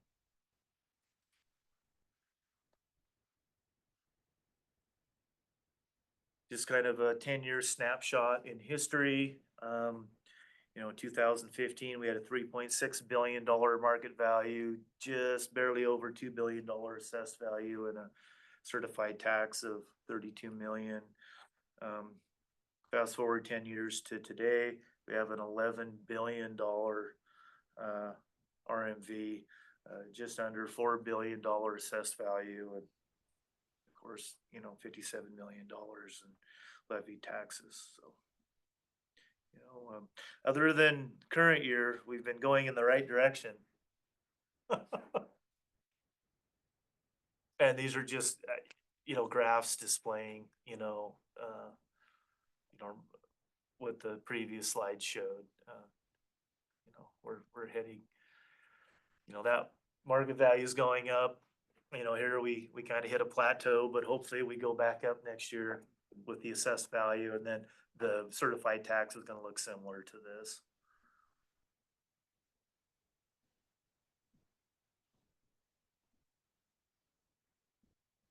And, you know, the increase in the market value is mostly from new industrial and utility value.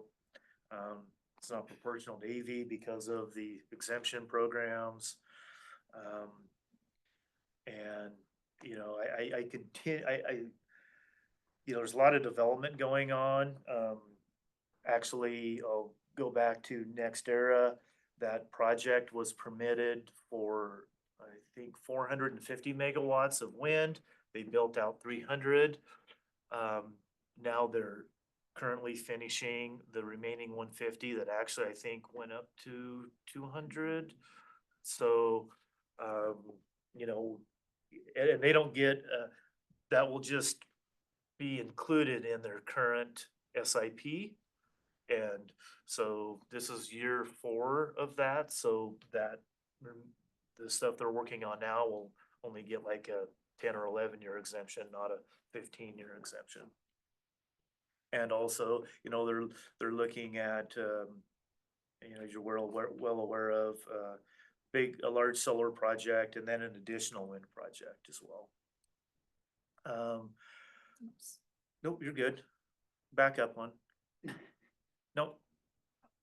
Right here. You know, I anticipate that values should continue to increase. I think this was an anomaly year because of the Amazon thing. I think we'll increase, we'll hit over the $4 billion mark next year. And, you know, there's still a lot of residential and commercial construction going on. You signed another subdivision plat today, or you will. So Patiently waiting. yeah. Wait. So you know, I don't see, you know, unless something goes really, really south, I don't see us losing anything. Hopefully, you know, the port and their wastewater issues can get remedied, and they can then, you know, entice more new industry there. It'd be nice to get diversify a little more and not have, you know, Amazon be, you know, the sole breadwinner, kind of, so to speak, for the county. Although we're glad they're here, you know. Their Bombing Range Road site, I believe, of course, it will start its exemption in January. I don't know for sure yet, but I'm assuming that. They're working on a couple of their other sites within the port, one in the port, I think, and then one out at the airport. So they're continuing their investment. And, you know, during construction, that helps, you know, local businesses, contractors, and such as well. So, yeah.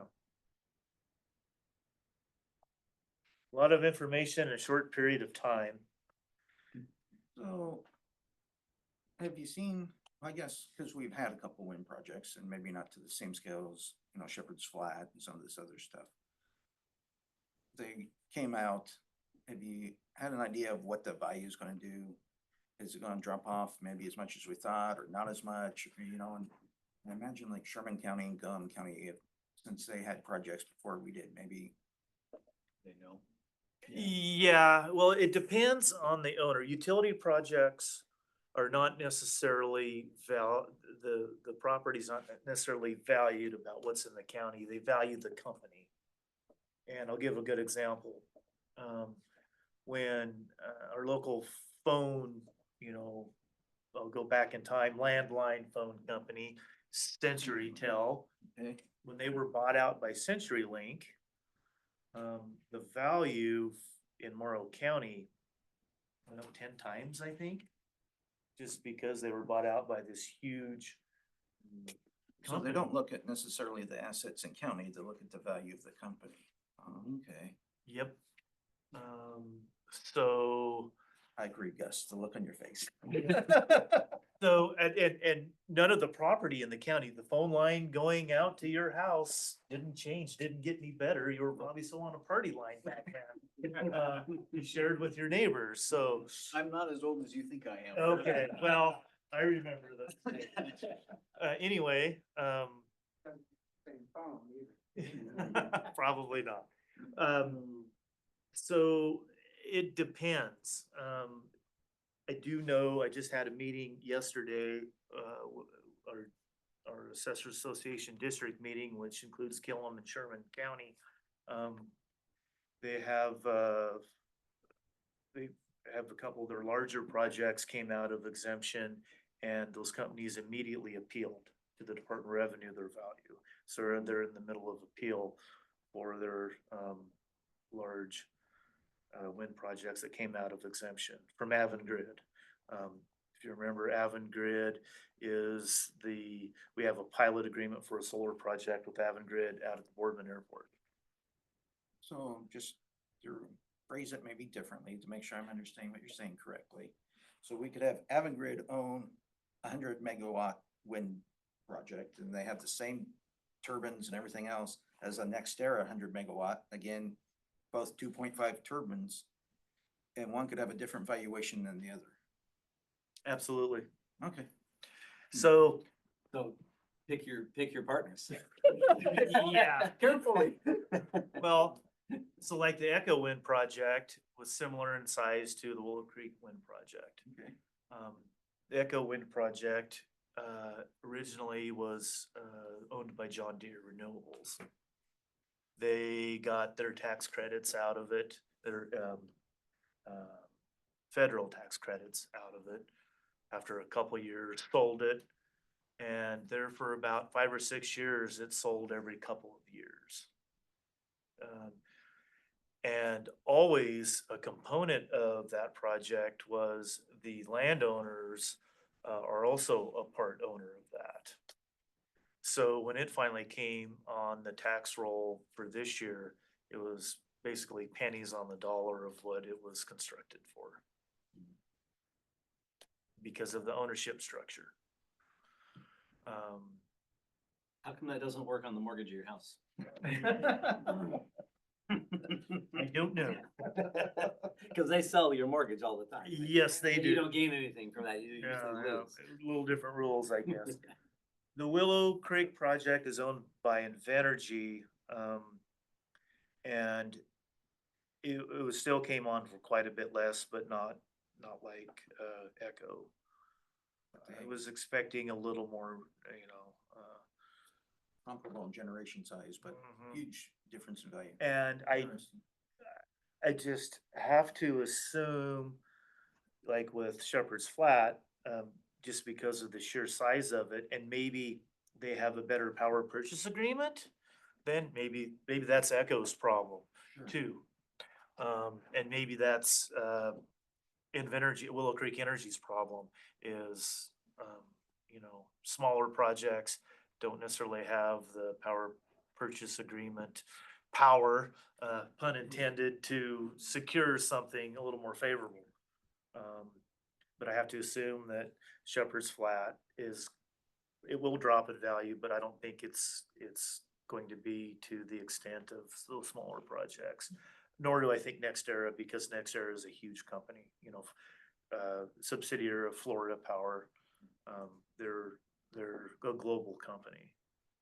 So really, you won't be able to get real good ideas of what's happening in our neighboring counties.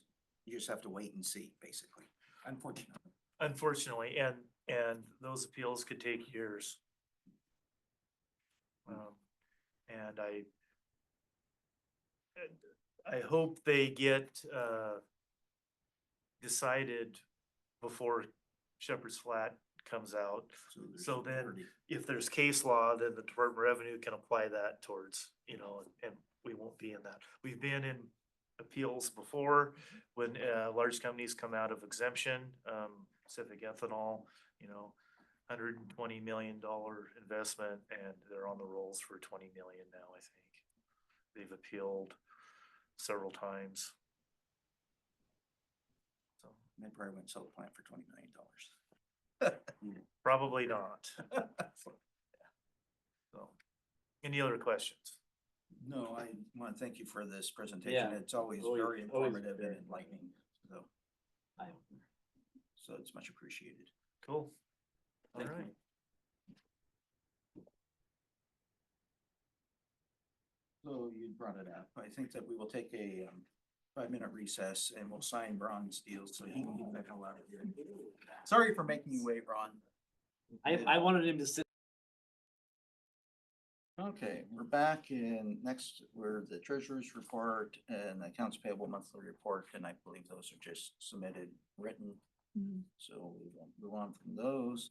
Correspondence in our packet was the flyer for the Morrow County School District proposed bond and their community feedback period.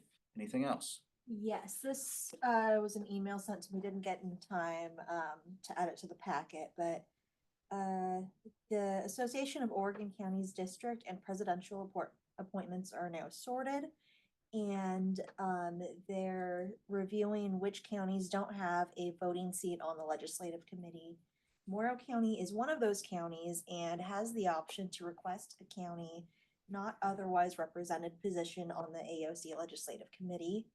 And then they would just like to know if the board would like to be represented and who they would want to be the representative. Do they have a time frame if they need a response? She Is this didn't something that give we me can a take up time at the frame. first year? We will have a new The commissioner and the three of us can- first meeting of the AOC legislative committee will be Monday, January 13th. Okay. First maybe January is a close window. Oh, the VOC meeting will be January 8th, and then the AOC legislative committee meeting will be the following Monday. Okay. We'll make that decision. Okay. So add it as a business item for the. Sure, January. or at least for discussion. Yeah. Yeah. Oh, but it's, yeah. That's it. Thank you. Commissioner reports, anything from you? Well, I just want to tell everybody thank you, and I've enjoyed my quick tenure here, and happy to have learned a lot, had a good time. Take politics out of it, and it's pretty fun. Yeah. And congratulations to Gus, and good luck in your next session. Thank you. You bet.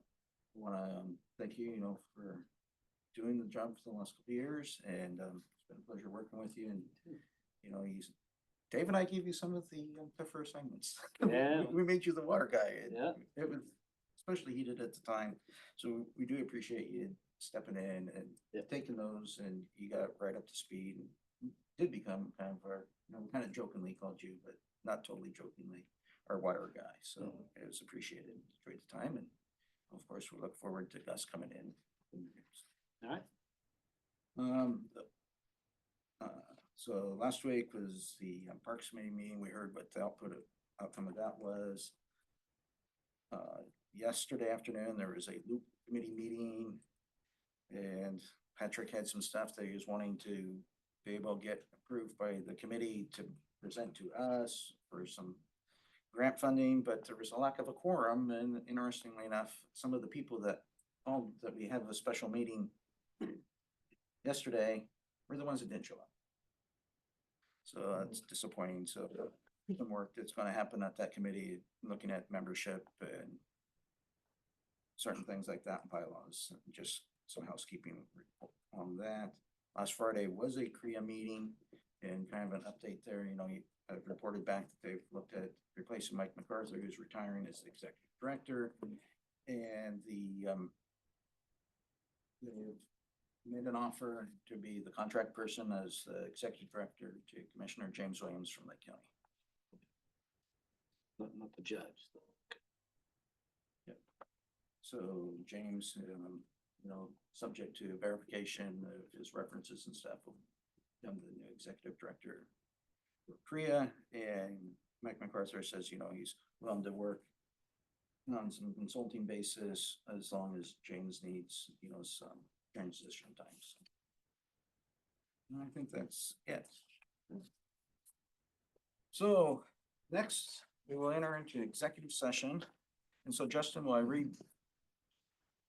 So for this one. So it looks like we will return after one. Correct. And just for the information, that's why it was split up a little bit. A lot of times we'll have our executive session together and talk about going back in. We believe that at least one will have something come back into executive session, so it made more sense to separate out the executive session one, coming back in to discuss its items. We can actually list it as a potential item to give the public notice. After that, then going back into executive session for an item that we don't believe will have action afterwards. That session might also take longer. And so after that, then going back in. So that's why it's broken up. It looks a little bit different. And we've done sense. So I will read the statement here. The Morrow County Board of Commissioners will now meet in executive session pursuant to RS 192.660 sub 2 sub A, which allows the commission to meet in executive session to consider the employment of a public officer, employee, staff member, or individual agent. Representatives of the news media and designated staff shall be allowed to attend the executive session. All other members of the audience are asked to leave the room. Representatives of the news media are specifically directed not to report on or otherwise disclose any of the deliberations or anything said about these subjects during the executive session, except to state the general subject of the session as previously announced. No decision may be made in executive session. At the end of the executive session, we will return to open session and welcome the audience back into the room. I assume you're Mr. Harrison for our next one. Good to see you in So person. Vince, is there some office or something back here where he can go? Yeah. Don't want to just kick him outside. I go ahead and pause the recording. Yeah. Repeat again. Yeah. So we're coming out of the executive session and entering back into the regular session. And so there's a potential action to be had here. Junior? Okay, I'll make a motion to approve offering up to a step 8 at range 25 to the transit manager applicant. Second. Any other discussion? Hearing none, all those in favor say aye. Aye. Aye. Motion carries. We'll make the offer. Okay. Now, I'll read executive session number 2. The Morrow County Board of Commissioners will now meet in executive session pursuant to ORS 192.660 sub 2 sub I, which allows the commission to meet in executive session to review and evaluate the employment-related performance of the chief executive officer of any public body, a public officer, employee, or staff member who does not request an open hearing. Representatives of the news media and designated staff shall be allowed to attend the executive session. All other members of the audience are asked to leave the room. Representatives of the news media are specifically directed not to report on or otherwise disclose any of the deliberations or anything said about these subjects during the executive session, except to state the general subject of the session as previously announced. No decision may be made in executive session. At the end of the executive session, we return to open session and welcome the audience back into the room. We don't have anyone appearing via, no, the county doesn't have anyone appearing via Zoom. So based upon no participants of the county appearing via Zoom, they will not be having it open during Zoom for the press and executive session. So the folks know.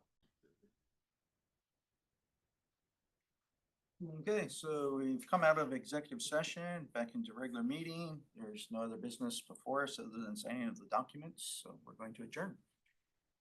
We're adjourned. Maybe you should unplug me there. Maybe you get a chance.